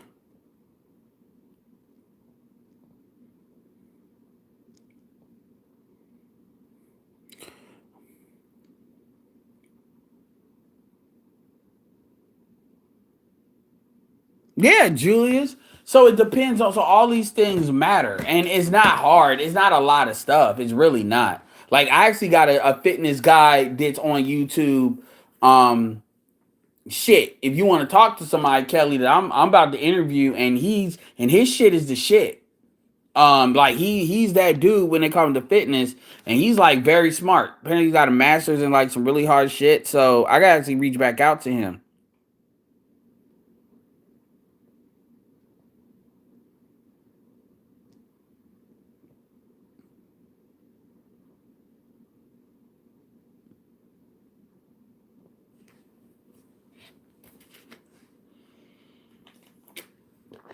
Black excellence. I called that shit out. I called that shit out when she said it. We all called it out on the stream. So I mean, like, let me tell you something. Don't I gotta say this straight up. Don't come to my page telling other people, where they can be and where they can go. I don't understand why y'all think y'all can do that. I don't do that on anybody. Look, I have much more credibility in this space than a lot of y'all, and I'm not saying that because I ain't nobody. I got 3,600 subscribers, but you don't see me going to other people's shit saying that. Now it's cool, call it out, but I've mentioned it and it's been mentioned, and we mentioned it. We handled it when it got handled. Like we said, like we didn't. So all this shit about, and that's another thing. Okay, Kelly said what she said. So understand something. I've gone to her websites. I've gone to the stuff, so I know what she offers and what she sells. And I can tell you right now, anybody that is offering to charge X amount of money, I mean, either ain't nobody buying it, or clearly she's giving people results. Because if somebody's really trying to get money, there's no point in putting that price out there. So clearly somebody is buying it. And obviously, when you're paying that kind of money for that kind of stuff, then people are clearly getting what they want out of it. So, I've seen like price points and stuff, and know that I can kind of know which price points people will price to kind of get just enough to get people to pay shit without just to say he did something. And the price point that she put up there is not a price point. It's a price point that's gonna make people think.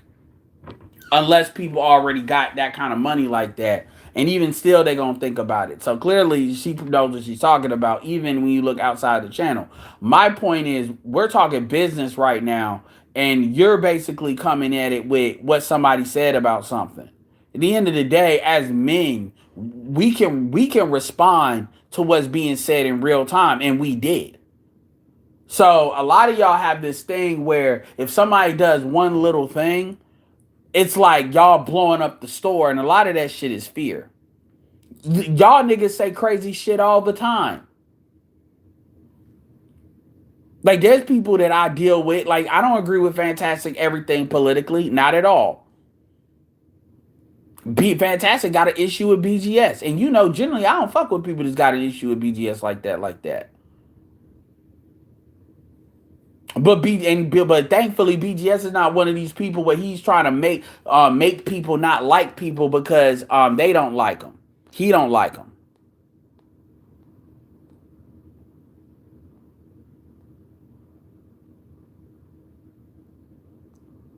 So yeah, as far as and I'm not about to just change the subject though, because I see the comment you said, Kelly. As far as that though, here's the thing. You can believe that shit is suspect. I think Nicki Minaj being with a rapist is suspect, but she did it. You can believe shit is suspect. But but here's the thing you got to ask yourself. This is a guy that has 10,000, is able to get 10,000 people to view his shit. He's gonna probably catch Tasha K, which I would have never believed that could happen. As far as a capability of viewership. A lot of these women already have men. So it's not even like this idea that all these women are desperate. That's actually not true. A lot of these women are listening because they support it. And I know that because a lot of women don't share shit to other women that they don't support because now they got to stand on it. So women give pause on stuff like that, especially when it comes to a black man. So you got to really ask yourself, and this is what I would say to any woman that wants to say something like that. You got to really ask yourself. You're one woman, obviously you're a woman. You tell me why all these women listen to him. You tell me why this dude can get easily well, you tell me why it's like 400 and 600 people. This dude will have he will put a video up, and not a video, but like a scheduled recording up for the next day.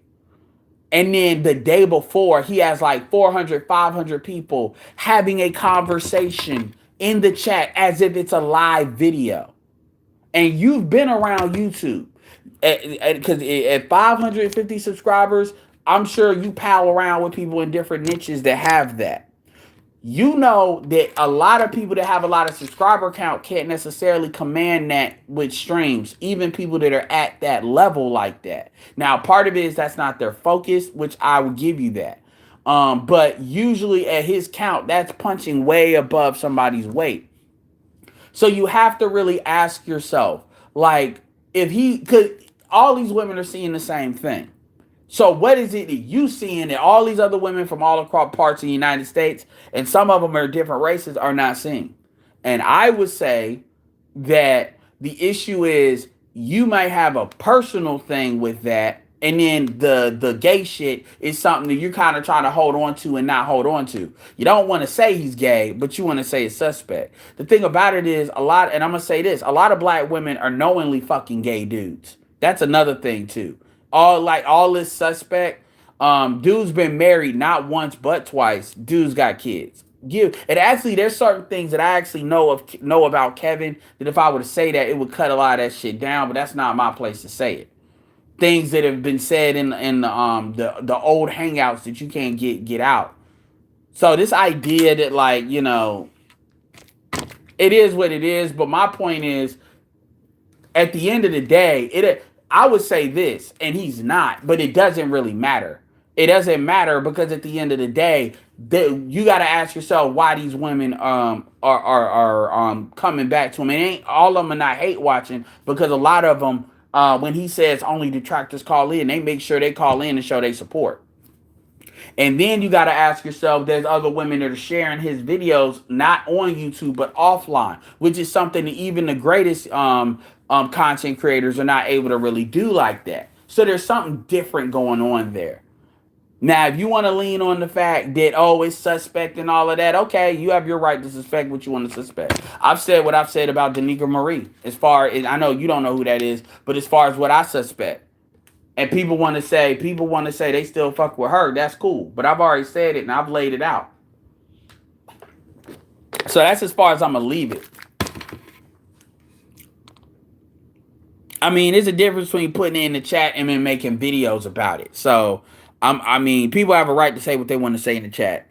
That's different. Y'all got to understand that that's different than Tanya TKO and people basically making videos, putting it out there for the algorithm to try to shit on his name. That's also different than Danica Marie doing an interview when she's got like 80,000 subscribers and a strong Facebook following, doing an interview with the dude that is the primary, kind of like got the primary anti-Kevin video out there. So there's levels to the shit. So when you all got all this anger towards shit, you got to put everything in their proper degrees. You just do. So my question, Kelly, this is my question. Because you're coming back to the same argument. Asking a man if he's got a big dick is suspect. Have you seen the full? I'm not going to argue with you on this, and I'm not going. Have you seen the full video? Have you seen the full interview? Just say yes or no, because I'm just curious. Have you seen the full interview of that clip? That's my answer. That's my question. That's my question. Have you seen the full video? And you may have responded, but I'm curious what your response is.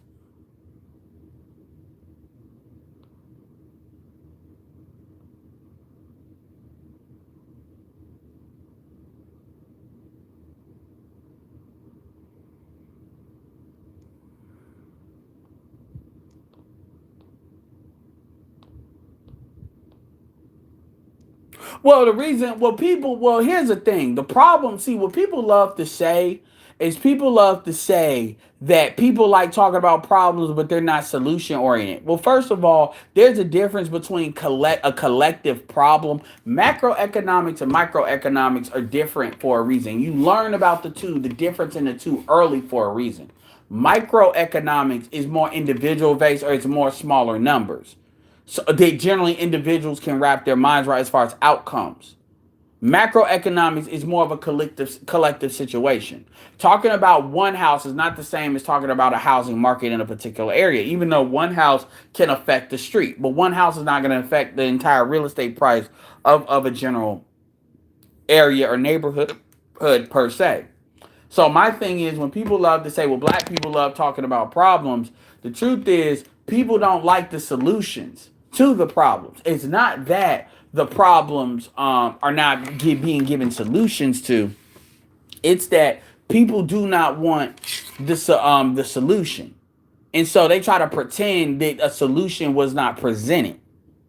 So this idea that in the manosphere, and I'm not saying that you said this, but a lot of black men say this, that we don't present solutions. That's actually bullshit. We present solutions to every problem we talk about. The problem is the opposing party. Number one, they don't acknowledge that it's a solution, and number two, they don't acknowledge it because they don't want to do it. And even the opposing party, that's reflective in their own outcomes, even as individuals. My man left me. You should be having kids in wedlock. Well, I don't want to. Well, really, they don't want to be married, but they pretend like they don't want to be married. Or you need to start looking at a dude being a good father in the cocktail of everything that you look at.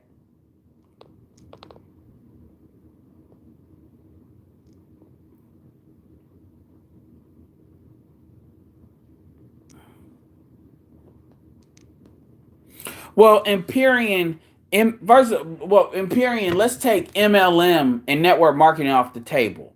Number one, when you look at from a niche perspective, you have internet marketers, nothing to do with MLM, affiliate marketers, nothing to do with MLM, sales guys, people like Dan Locke, nothing to do with MLM. So this idea, very few people actually talk about MLM, because black people just psychologically check out. They just can't. Even though there's actually a lot of black people that do MLM. There's a lot of black women that kick ass and take names doing MLM. They make a lot of money. Like, make a lot of money. A lot more than what you would think. And a lot more people on these little social media, these little, like, Fashion Nova is affiliate marketing, essentially. And then internet marketing is like a completely separate thing because there's different vectors of ways you do internet marketing. Same thing in real estate. Mentality and mindset matters for all of those elements. That's not just some MLM thing. The reason why it's associated with MLM because a lot of times people can get their initial introduction to this mindset through that, and then they find other things that they may want to do more, that they carry that with them. But mindset is not bullshit. Like that's retarded that you would even say that. Mindset has not MLM and mindset is not synonymous. Mindset books like Think and Grow Rich predate MLM. Like, what are you talking about, man? I swear, motherfuckers just say shit. Yeah, Pretty Kelly doesn't believe in MLMs. And we've already had that conversation. MLMs is nothing more than a direct sales franchise. That's it. It's not complicated. It's really not. There's a lot of compensation plans and actual jobs that they're similar to MLMs, depending on what level you're in, as far as the corporation. But people can believe, like, there's a lot of people that don't believe in the shit Pretty Kelly's talking about. There's a lot of people that as soon as you say you make your money completely online, that somehow that means that you're not as good of a business person as somebody that does brick and mortar. You've heard people allude to this. So I don't deal in what I believe in. I deal with what works and what doesn't work. And the truth is, your education secretary is a woman that's the daughter of the company that is Amway. The DeVos family is the richest family in Michigan, and they definitely have a play in the politics. They own real shit. So motherfuckers don't gotta believe in shit for it to be real. They don't. So a lot of people don't believe in crypto. Doesn't mean it doesn't affect you. But, you know, she can have that opinion. One thing people got to get away from is people got to get away from this, I need you to believe what I believe in. To the point where you can't let that shit go. There's certain things that's important. Even if people want to pretend like the gynocracy doesn't exist, that lets me know what I need to know about them. So it's no point in me arguing with them on anything else as far as dynamics between black men and black women, because they fundamentally are not on the same, we're not on the same page on that. Now, granted, they are wrong. Because anybody that will tell you got a lot of black women out here that believe it's a patriarchy. Now, if you actually ask them if it's one, they never say it because they know good and well they can't, they don't have to answer the black men in any real way. Well, black excellent. That's how you taking it, and you see other people in this, other dudes in this chat that are not taking it that way. You're the only one that seems to be taking it that way. So you kind of need to look at yourself. I mean, at the end of the day, this is a woman with 550. Look, man. This is a woman with $550,000, 50,000 subscribers, and I'm 3,600. You think I'm really gonna talk shit about? Oh well, she has a superiority complex. I mean, the results are there. I don't know what else, the results are there. So, I mean, if you're going to say, fuck the result, fuck that bitch, I don't want to hear her. I told you all where I stand with that. Common sense is common sense, whether it comes from a man or a female. You know, a man or a woman. You know good and well that you all on this page, the main woman I promote on here is Erica Williams. Shout out to Erica Williams and her YouTube course that she has. She's at like 40,000 subs, and I saw her build her channel, and she uses YouTube for a variety of different ways. But I mean, 550,000 subscribers. I mean, what am I gonna say? Am I gonna? That's stupid. Like, you know, she's got a superiority complex. She just keeps saying shit. Da da da. I mean, you take in what she's saying. You look into it. I mean, shit. She even said she'd help. I mean, that's up to y'all. But my thing is, like, that's retarded. Like, if that was a dude, I mean, even if that was a dude, I mean, that's retarded, man. Remember, I did a video on that with you all where I told you all, y'all got to stop. Y'all got to get out of this thing where you all are looking at Like, oh, like she's a woman. And I'm not saying all y'all do that. Clearly, I'm just talking to Black excellence. But but come on, dude, stop it.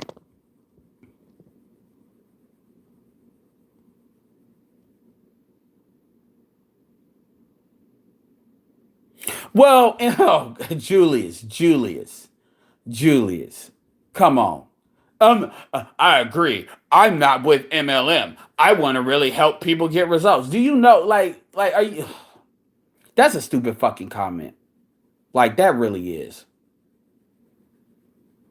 Like, seriously.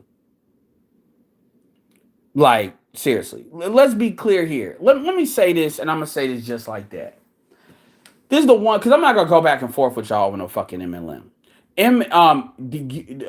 The business.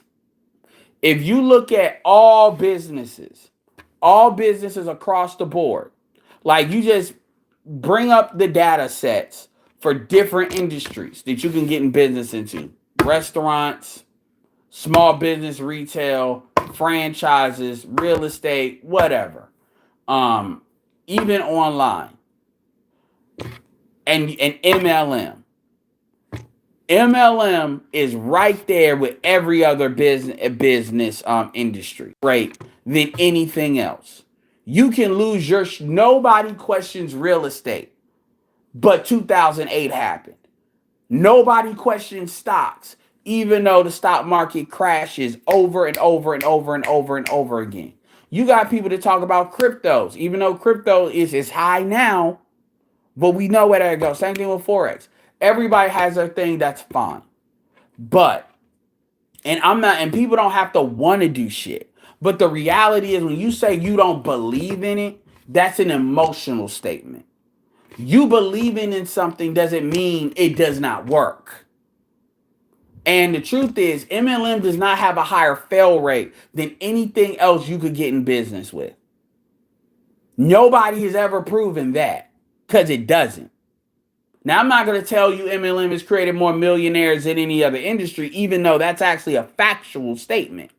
But, which I did say that. I stuck that in there, right? At New Orleans Lunstead Programming. But everything that people say about MLM is emotional. That's all that is. MLM is a business model, nothing more. Just like licensing is a business model. You got motherfuckers that they believe more in niggas being a rapper and the rap game than MLM. And it's because you all have these emotional things that you've gotten. I mean, MLM is a lot like black men. You ask somebody why don't they like black men or black females, she can't really tell you why. So what she does is she starts bringing all these individual issues and shit where all black men are somehow responsible for the niggas she chose, or all this shit. I mean, Kevin has showed this, where women will sit there and let women tell them about motherfuckers they don't know and never met, and then somehow they associate that with all black men. MLM is a lot like that. You got a lot of people, they've never been in MLM. All they know is somebody didn't make it work. Well, the truth is, black people don't do business like that compared to other groups.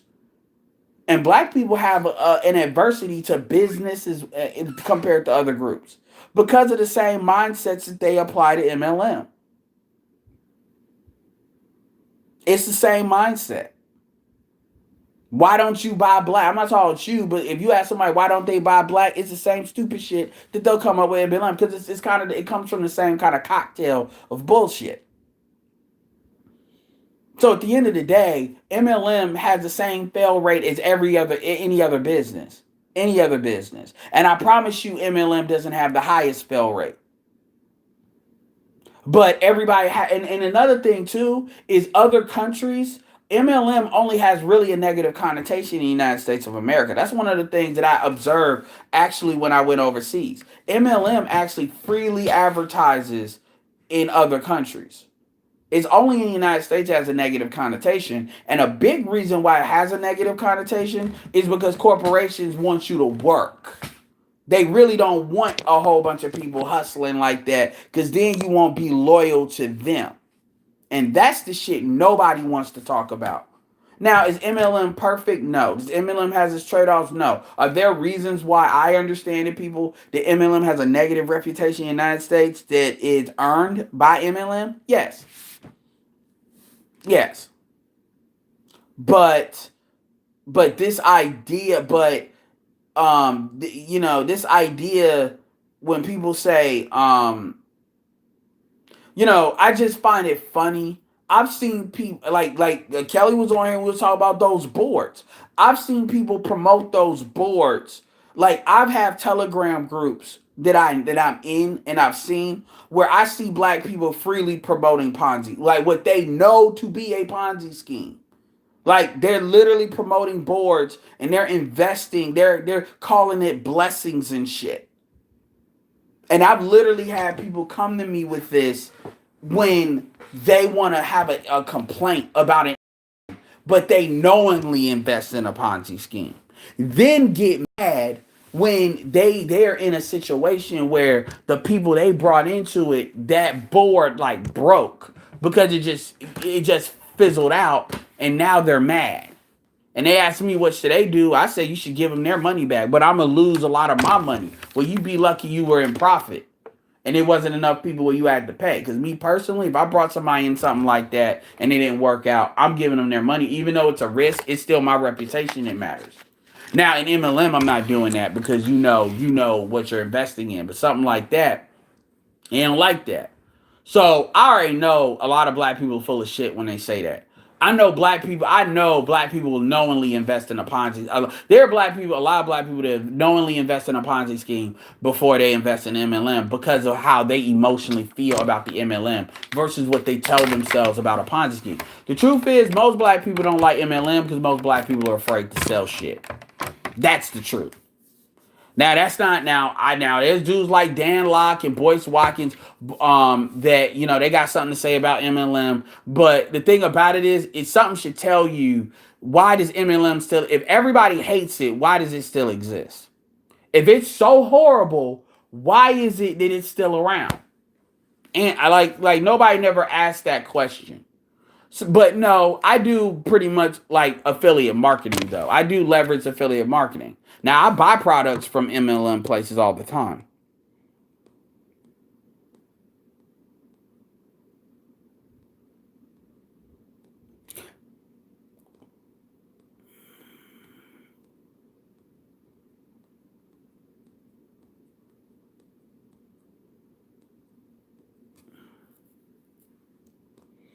Congrats, Kelly.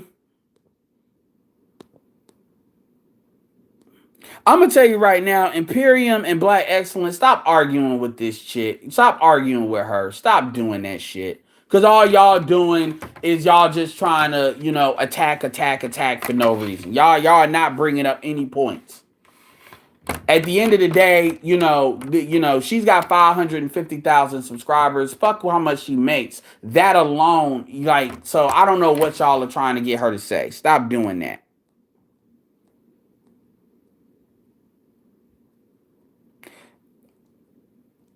And so Imperium, no, you should have that BS at the ready, like anyone else would a resume. You know what, nigga? Fuck. Okay. Y'all got a couple of warnings. Y'all keep talking stupid. I keep finding y'all keep saying stupid shit. And y'all will get timed out. Like, I'm for real.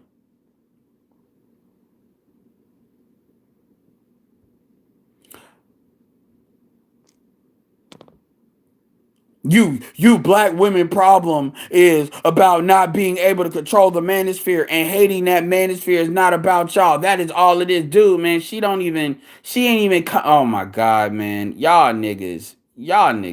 Oh my god.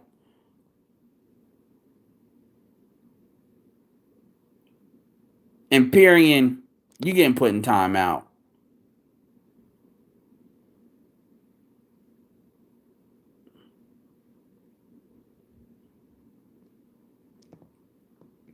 Okay.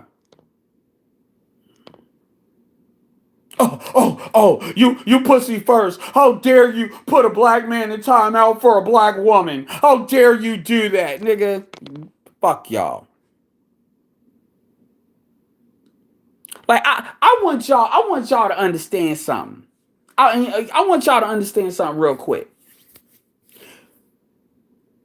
I got somebody that's in my chat, 550,000 subscribers. I've talked to y'all about internet marketing and shit. And you all actually believe, I want you to understand the mindset real quick.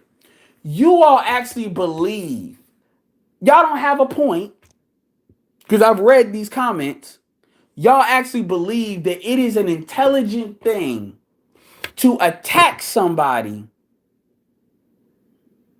while I'm looking. I want y'all to understand the tunnel vision that shit takes. Like, really. And when I have been on here almost every day telling y'all motherfuckers that it's going to be a time I may bring women on here to interview. On the classic black men thing, I'm going to bring women on there to interview if they got something to say and they got results. And even if they got something to say. And I told y'all what was going to happen if y'all decided to be like, fuck you, nigga. Fuck that bitch. You know, I don't care. I'm protecting this space. I told y'all what I was going to do. I told y'all what I was going to do. And y'all just get this tunnel vision where y'all just think y'all going to come on my shit and just start shooting people. I'm the only motherfucker that didn't shoot somebody on my goddamn page. Now, if y'all got something to say, then fine, say it. But this thing about what's your resume? What's this? Man, nigga, I ain't hearing you say that to no black dude. What's your resume? What's this? Dude, I know you don't want to hear what she got to say, but she got a right to talk like any of y'all in this chat. The fuck are you talking about? And this will be the very nigga that now I'm in the fucking, bitch ass niggas like Jerome and Aegon. Oh, nigga, I can't believe you blocked you. I can't believe you put him in timeout for a bitch. How dare you? Oh my God, man, nigga, y'all niggas are gonna get purged. Like, I'm serious. And that shit's coming from people that got a lot more influence than I do. A lot of y'all think people are playing when they talk about you motherfuckers getting blacklisted and ISO'd. Y'all think we joking, man. I am not joking with y'all. I'm trying to be nice about it. Now, you know, good and God, nigga, I don't give, I appreciate her being here, but I'm just saying, I've gotten super chats from certain people, and I wouldn't have got that shit had y'all motherfuckers been just attack.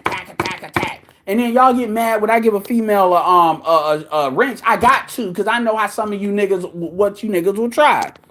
Shout out to Seattle Slideshow. Why are black men so hyper individualistic versus other groups of men? It's a problem. Because niggas are always competing for pussy. That's why. Shout out to Julius, $30. Julius Minor says, I've been internet marketing around and I've done MLM and made good money. I'm just on a different path. Okay, Julius, I respect that. All right, Julius, I respect that. I absolutely respect that comment. Look, first of all, there's a lot of dudes that go in the MLM and then they come out of it and then they start doing just general internet marketing. Because there's women that do that too.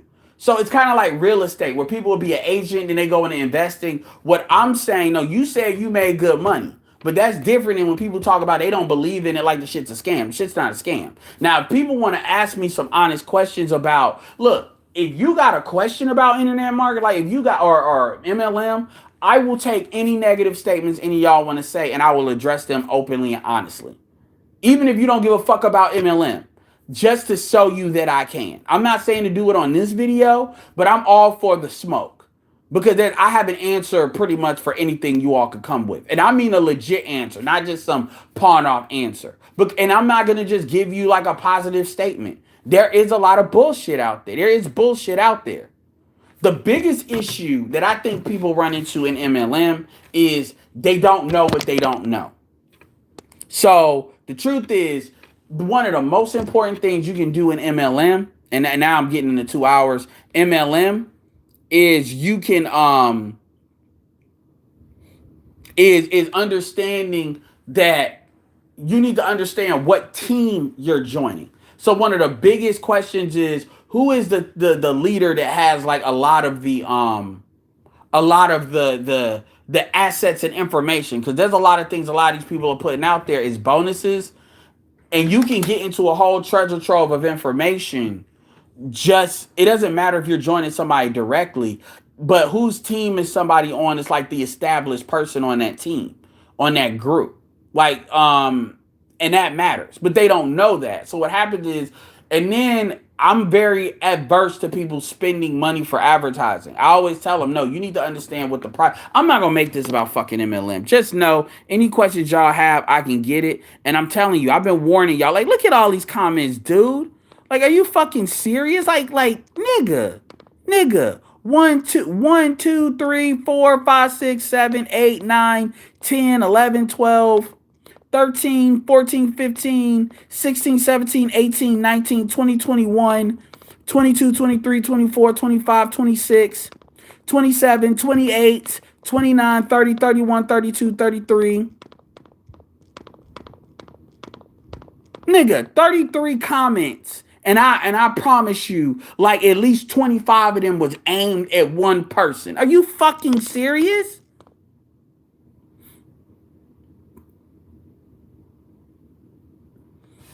First of all, let's be absolutely clear here. Kevin's a big boy, okay? And somebody saying some shit in the chat versus making a video. I already said that. So y'all niggas need to drop that shit for real. Guess what? Hold on. Guess what? And for any of y'all to think that I'm just being on some bullshit, Kevin was on, go to Game Changers channel. Kevin was on Game Changers channel when Danica Marie was on there. And Danica Marie did that interview of Satan the Sinner that had that exposed Kevin shit, which is the top video, anti-Kevin video out there. That video actually grew when Kevin blew up because he did it way before Kevin blew up. Yet he was on the same panel where he didn't have an issue with her. You're not going to tell me he doesn't know about that video. And by the way, what Danica was mad about with Soul Provider had to do with that critique in that video. So he's aware. So this idea, so women can have their opinion. He's not scared. He don't need, like he said it, he got it. He don't need y'all in here protecting. Do not attack females in his name. Do not do that. Because that is not something that he would co-sign. And I'm not trying to speak for him, but I can tell you right now, he would not co-sign y'all attacking women. Now, if he want to handle somebody, he'll handle somebody himself. I've already, like, that shit with Kelly has already been addressed. We addressed it when Kevin was in the chat too. We addressed it. Now, if she want to believe it, she can believe it. That is what it is.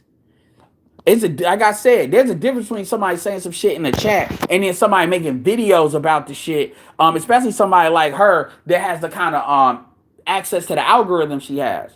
But see, y'all don't understand that. Y'all want to act like motherfuckers say any little thing that y'all disagree with. Y'all want to, like, a motherfucker 31, what, 31? Well, yeah, I can get, Kelly, you gotta understand, when I'm on my shit, when I get on my shit, I can get on my shit. Yes, I'm gonna fucking time you out, Black Excellence. Yes, I'm gonna time you the fuck out. You know why I'm gonna time you out? Because truth be told, if you aren't, because one thing that Kevin does on his channel is Kevin times you motherfuckers out for doing that on his channel. You know good and goddamn well that Kevin says you are not to like hostily attack women like that. Now, if they saying stupid shit, you address it. But you all are using something that happened on another channel as a pretext to try to move somebody out that I've already said can be here. Point blank, period. Kevin's already addressed the gay shit. So if anybody wants to still say it, fine, that's on her. But at the end of the day, again, I'm not going to keep saying the same shit. So fuck you. You don't like it, unsubscribe. I don't give a fuck. Shit. That's not true. That's not true. Nigga, shut the fuck up. That's not true, C-App. Because I know enough about YouTube channels to know if that's the case. So y'all niggas, see, and the thing about it is, understand something. This is what y'all gotta understand. It's not about her. This is about you all challenging me. That's what y'all don't get. And when it comes to Fantastic, I'm not, look, shout out to Game Changer. I am not one of these niggas that's gonna be trigger shy when it comes to you motherfuckers. I'm more like O'Shea. So game change, like so, Kuda, all these dudes that they're trigger happy. You know how I run my shit. I had Mimi come over here and I told you, you know how I run my shit. You know good and well that I don't let y'all just come out here and just shoot women unless they saying some off the wall shit. You know that. Y'all have been here long enough. So y'all are basically trying to make me look like y'all trying to punk me. Nigga, please. Nigga, you protected women. Fuck you, nigga.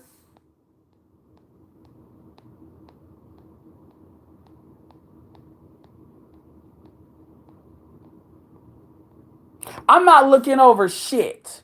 You have no idea what I know. But the problem with you all is you all can only think in one dimension. That's the issue. And when I say you all, I'm talking about the ones that, nigga, I should 30 something fucking, and nigga, I comment a lot. I got a fucking Bluetooth keyboard right here and I can't comment that much. Like, are you serious?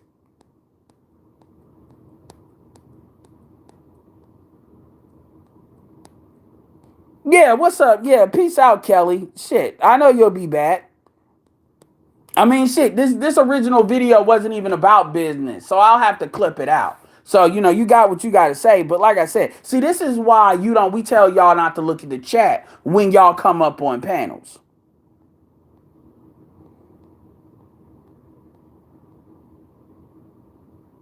They do get off.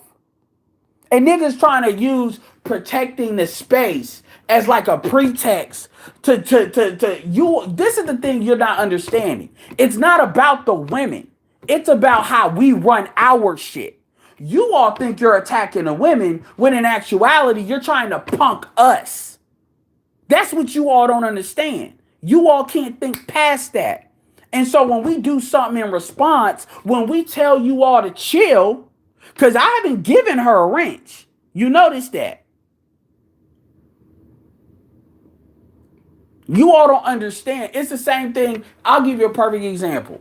When Game Changer Fantastic was on, let's take the women out of the situation. When Fantastic was on Game Changer shit, Game Changer, and look, this is what happened. People have to learn and grow, And everybody seems to not know like that's what Jerome Whiteside's MO is. So I'm not saying it's the shit on Game Changer. I'm just saying.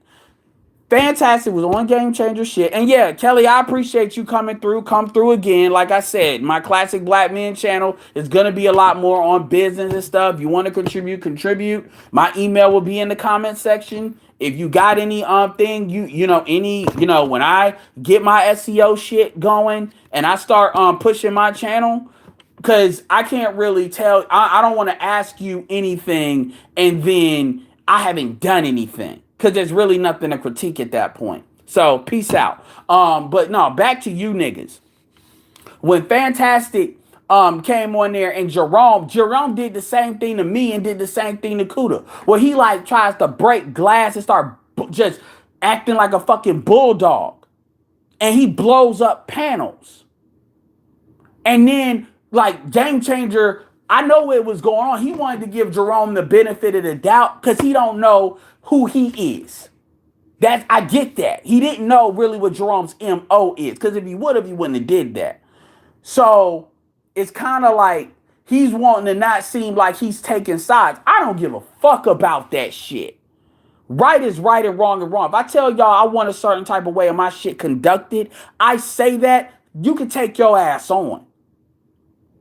It would be the same thing if Kelly kept on saying some absolute stupid shit. It'd be the same thing. Damn her subscriber count. But the point is, you all, we're talking about business, and I got done saying what I'm saying, and you all want to act like y'all protecting Kevin. For all I know, some of you motherfuckers were hating on Kevin too and calling him gay.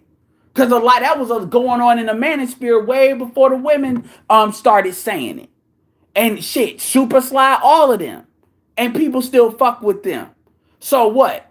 So I'm not saying that it's allowed. I'm just saying don't act like motherfuckers are being hypocritical.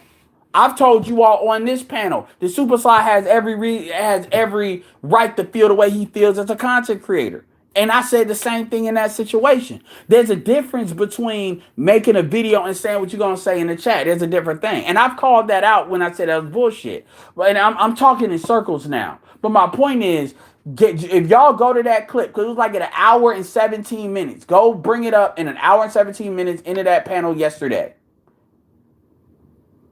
And then listen to it for like 30 minutes, 20 minutes.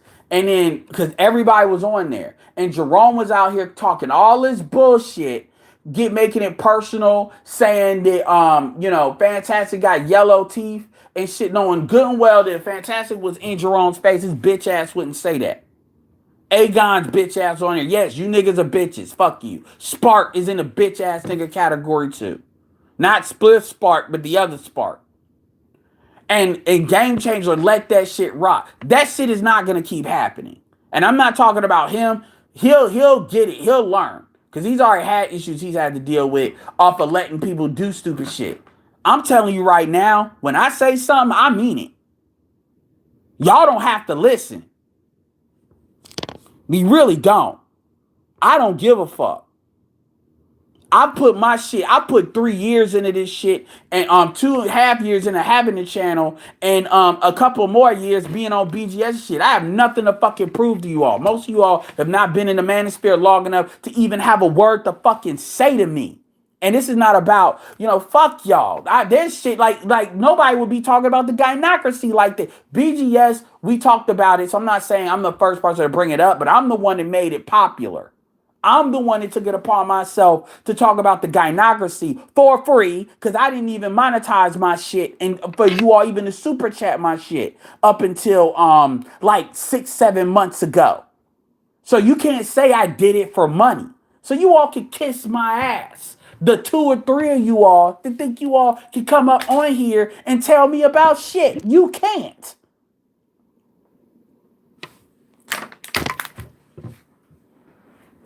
I've been telling you all that I deal with black women when it comes to business. I've been telling you all that. This shit ain't nothing new. Fuck y'all talking about?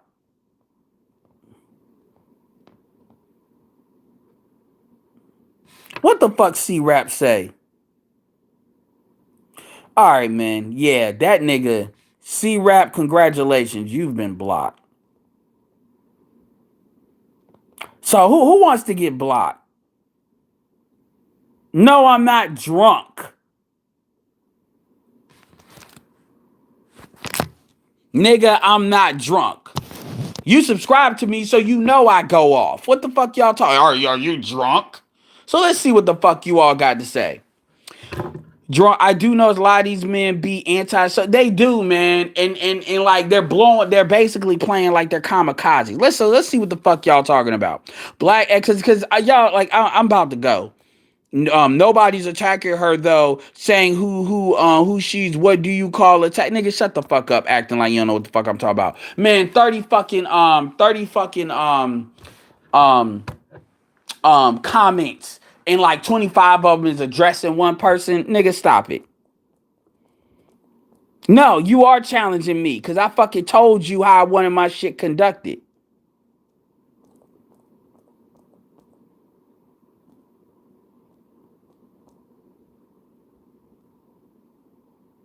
No, I'm not mad. That's not what this is about. I'm putting force behind what I say to let people know I'm not fucking playing with you all. I've been saying it nice for a while now. And now I got motherfuckers following me on different panels. The hell with that shit. I know. I understand you were talking to her. The point is, you all were basically calling her a fucking liar. And you all are so antisocial, you can't realize that if I'm looking in my chat and you all are constantly berating her, then she's going to feel like she's not welcome. And guess what? Now I look bad because I let you do it. That's the difference. Yes, that's what he said. And he said it like 8 times. Yellow teeth, yellow teeth. He said it on the panel. And Game Changer just let this shit happen. He said that shit once, his ass would have been gone. And we got to start having trigger fingers on y'all with that. My thing is this. I told you she got five. Like now, when that's not 550 subs, how much money you making? And y'all want to keep on moving the fucking goalposts and shit. For what? Because you don't want her here. I said she can be here. So anything that's done as a mechanism of her not being here is shut the fuck up. If you want to have a convo, have it. And it's like only 2 of y'all. Everybody else is good. It's only 2 of y'all. And out of 2 of y'all, because Excellence, I let you rock. Out of 2 of y'all, y'all got like 50 comments in like literally like 10 minutes. The fuck?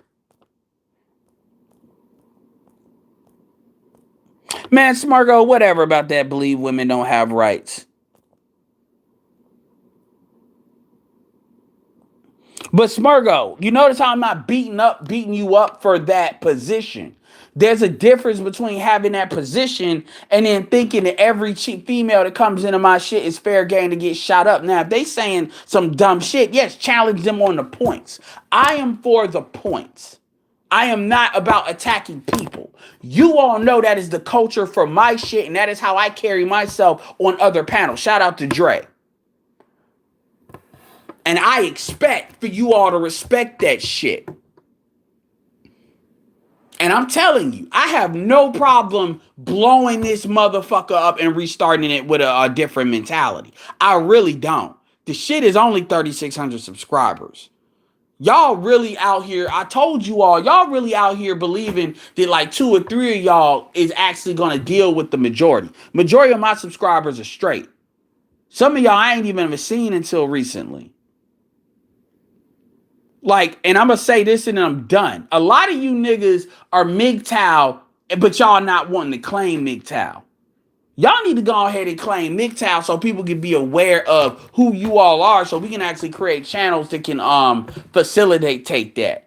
Because a lot of y'all are operating MGTOW. And there's nothing wrong with MGTOW, but the problem is y'all want to act like y'all not MGTOW while by acting like MGTOWs. No. Smirgo, I'm not talking about you.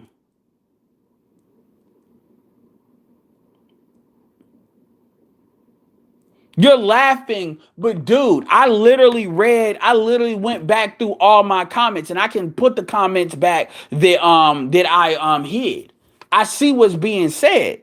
Like, dude, I'm telling you something, and you're acting like that's not happening, and you're just still doing what the fuck you want to do.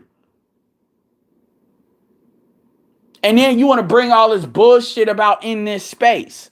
Oh, in this space. And what Kevin said. Nigga, you don't represent Kevin. Kevin don't give a fuck about you unless you a high value man. Truth quiet as it's kept.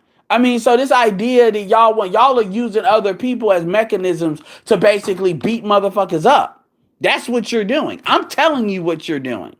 You don't have to agree with it. What's up, Roger? What's up, Roger? I'm not fucking with you all because it ain't about the women. It's really about you all challenging the framework on my channel. Well, nigga, if I see her attack brothers, then I'm gonna call that shit out, and I've called that shit out. Roger was on there just like Kevin was, and we called that shit out. I haven't seen that. So you know what? I'm going to tell you like I tell every other nigga. Email me the screenshots. Email me the timestamps with the chats. EdwardAnderson300K at gmail.com. If y'all really want something, y'all show me where it's happening. Anyway.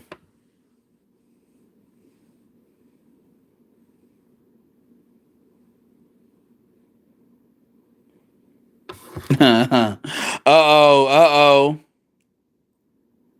So do we got some Zillennial on Zillennial violence? Oh my God. Anyway, I didn't even get a chance to call this fucking election. Hey man, hey, what the fuck is going on with that bullshit? What time is it? It's 2:45, man. Y'all got me up here 3 hours, man.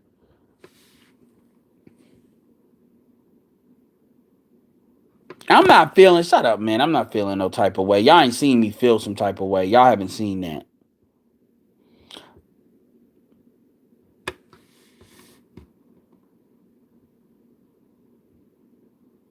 Nah, I wouldn't say Biden's agenda.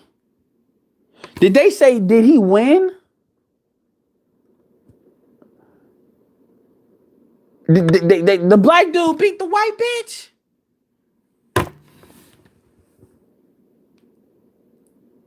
The black dude beat the, let me, what? The black dude beat the white bitch?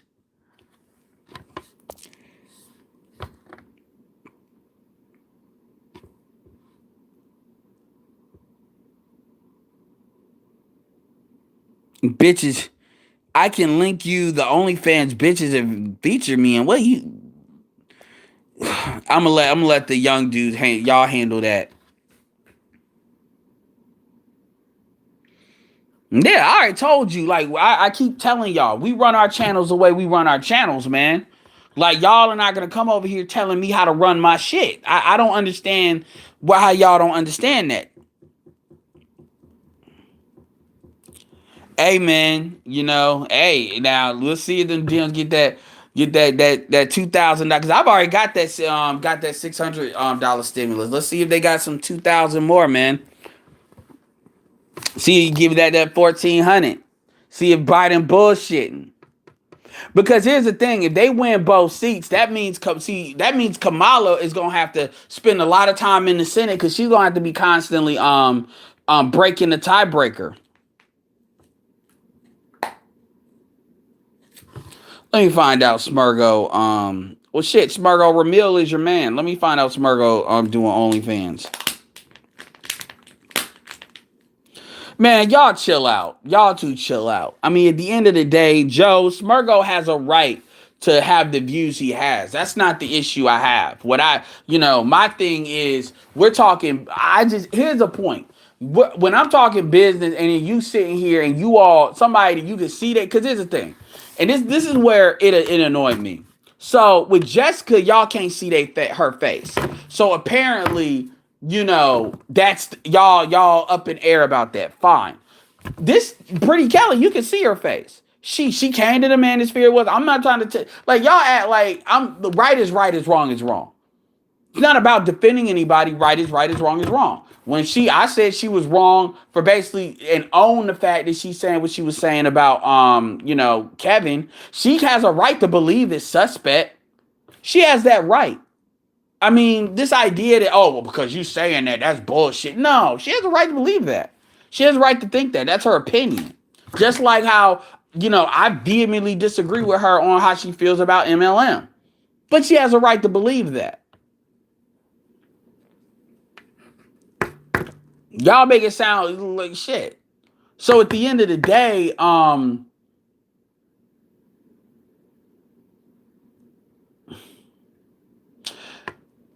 yeah, but we're talking about business, and then you can see her face, you see her subscriber count, and then somebody gonna say stupid shit like, "Well, those views don't represent her subs." What are you talking about? I mean, it ain't like if she showed you a tax return with 100,000 or a deposit, you still, because it's not about that. You moving the goalposts because that's not what your agenda is, and you're representing me when you're in my chat doing that. Wow. Oh yeah. So he did. Yeah, man. I am very happy that we got three black men. We could have had four black people. We got three black men in the city. We could have had five. We could have had four black men I don't count Kamala. We could have had four black men in the Senate if that dude from South Carolina would have won. That's kudos.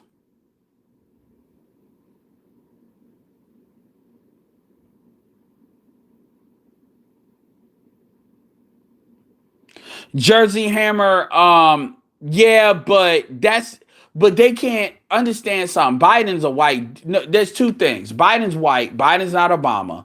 And the other thing is, when you look at that $2,000 stimulus, they had a lot of shit in there that Republicans wanted. And so Republicans wanted that. So it's not like they're just gonna, yeah, the Republicans aren't gonna bow down and they're gonna get some stuff in it. But we'll see. We'll see. That's all I gotta say. Man, y'all, okay. Come here. What the fuck are y'all talking about?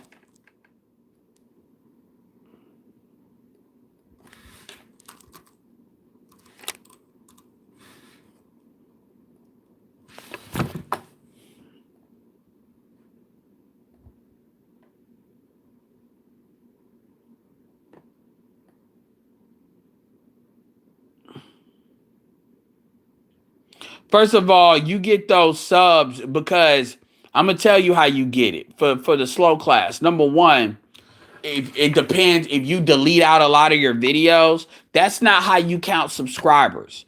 How you count, this is where you all did wrong. Cause y'all now, just to show you all that I know what the fuck I'm talking about. And y'all cause y'all want to create some pretext that I'm just defending somebody to defend them.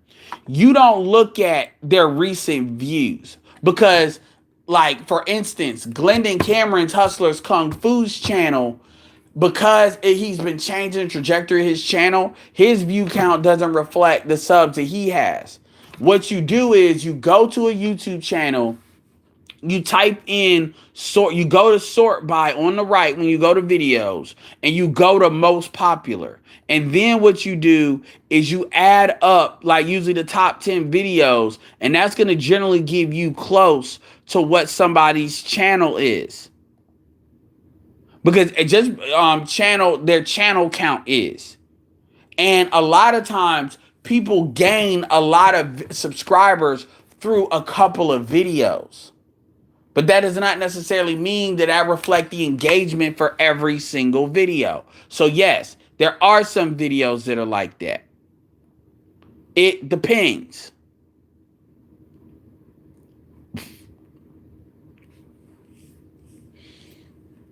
It depends.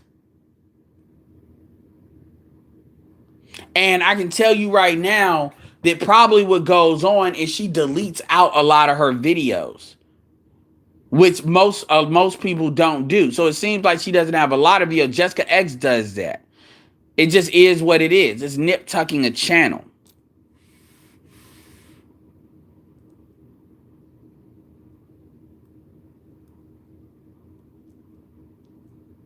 Man, fuck Zero.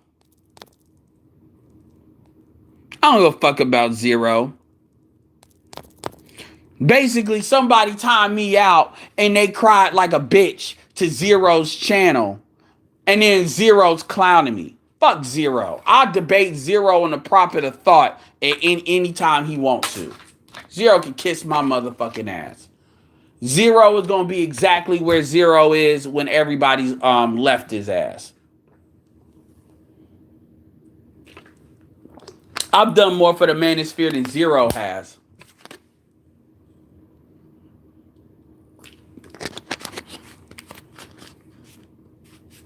Zero is a sharp guy, but Zero has OCD about shit. That's Zero's problem.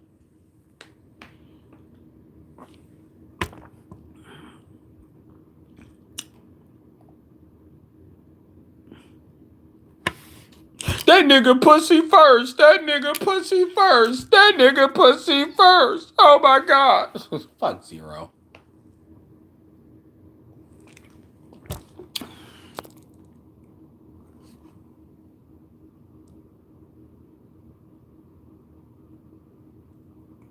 You said, oh, you talking about what you call it?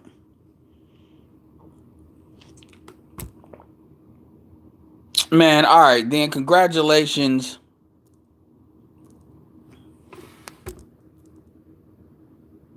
You know what's funny? What's funny is I have let me check my channel. This is how stupid you niggas are.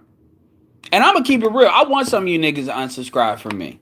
Because as I start to reorient my channel, I'm telling you right now, one of the reasons why I don't grow as fast as other people is because I have no problem saying shit and doing shit that pushes motherfuckers I don't want around gone.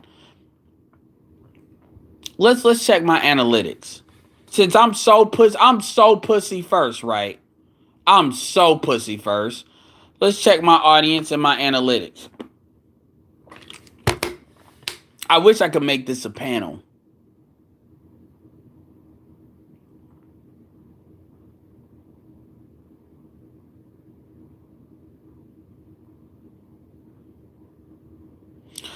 So my well, this is the last 28 days. Last 28 days, the male audience of people that listen to my channel is 95.3%. So basically 95 to 5.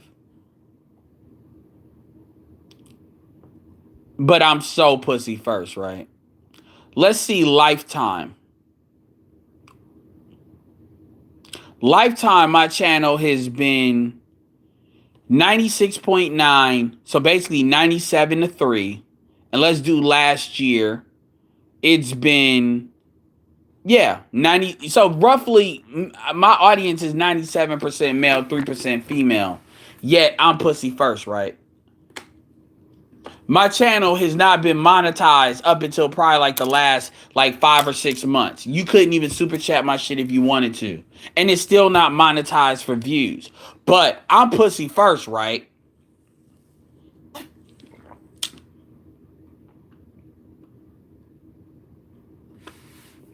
I'm pussy first. Nigga, you pussy first. No, it ain't about me arguing, man. I asked you all to conduct yourselves a certain type of way, and y'all said, fuck me. It ain't about, I don't have to prove anything. I'm just letting you know where the emotion's coming from. What we have is it doesn't matter what people have done. What matters is you niggas, a lot of y'all, and when I say y'all, I'm talking about like 5 to 10% of you. That's who I'm talking about. Just so you understand that I don't mean everybody.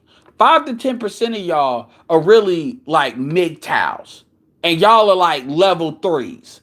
Y'all are out here and y'all think y'all can come to every channel and tell motherfuckers what to do.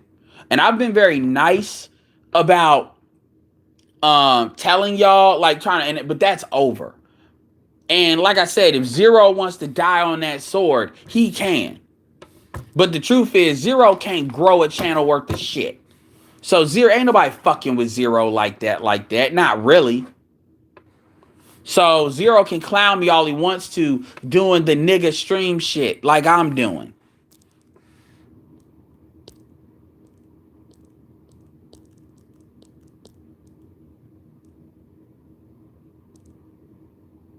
Exactly, Xanatos. What time is it? You know what? Fuck it. I'm ending this shit. I'm about to start a stream. Let's see if y'all got that smoke. Let's see who got the smoke.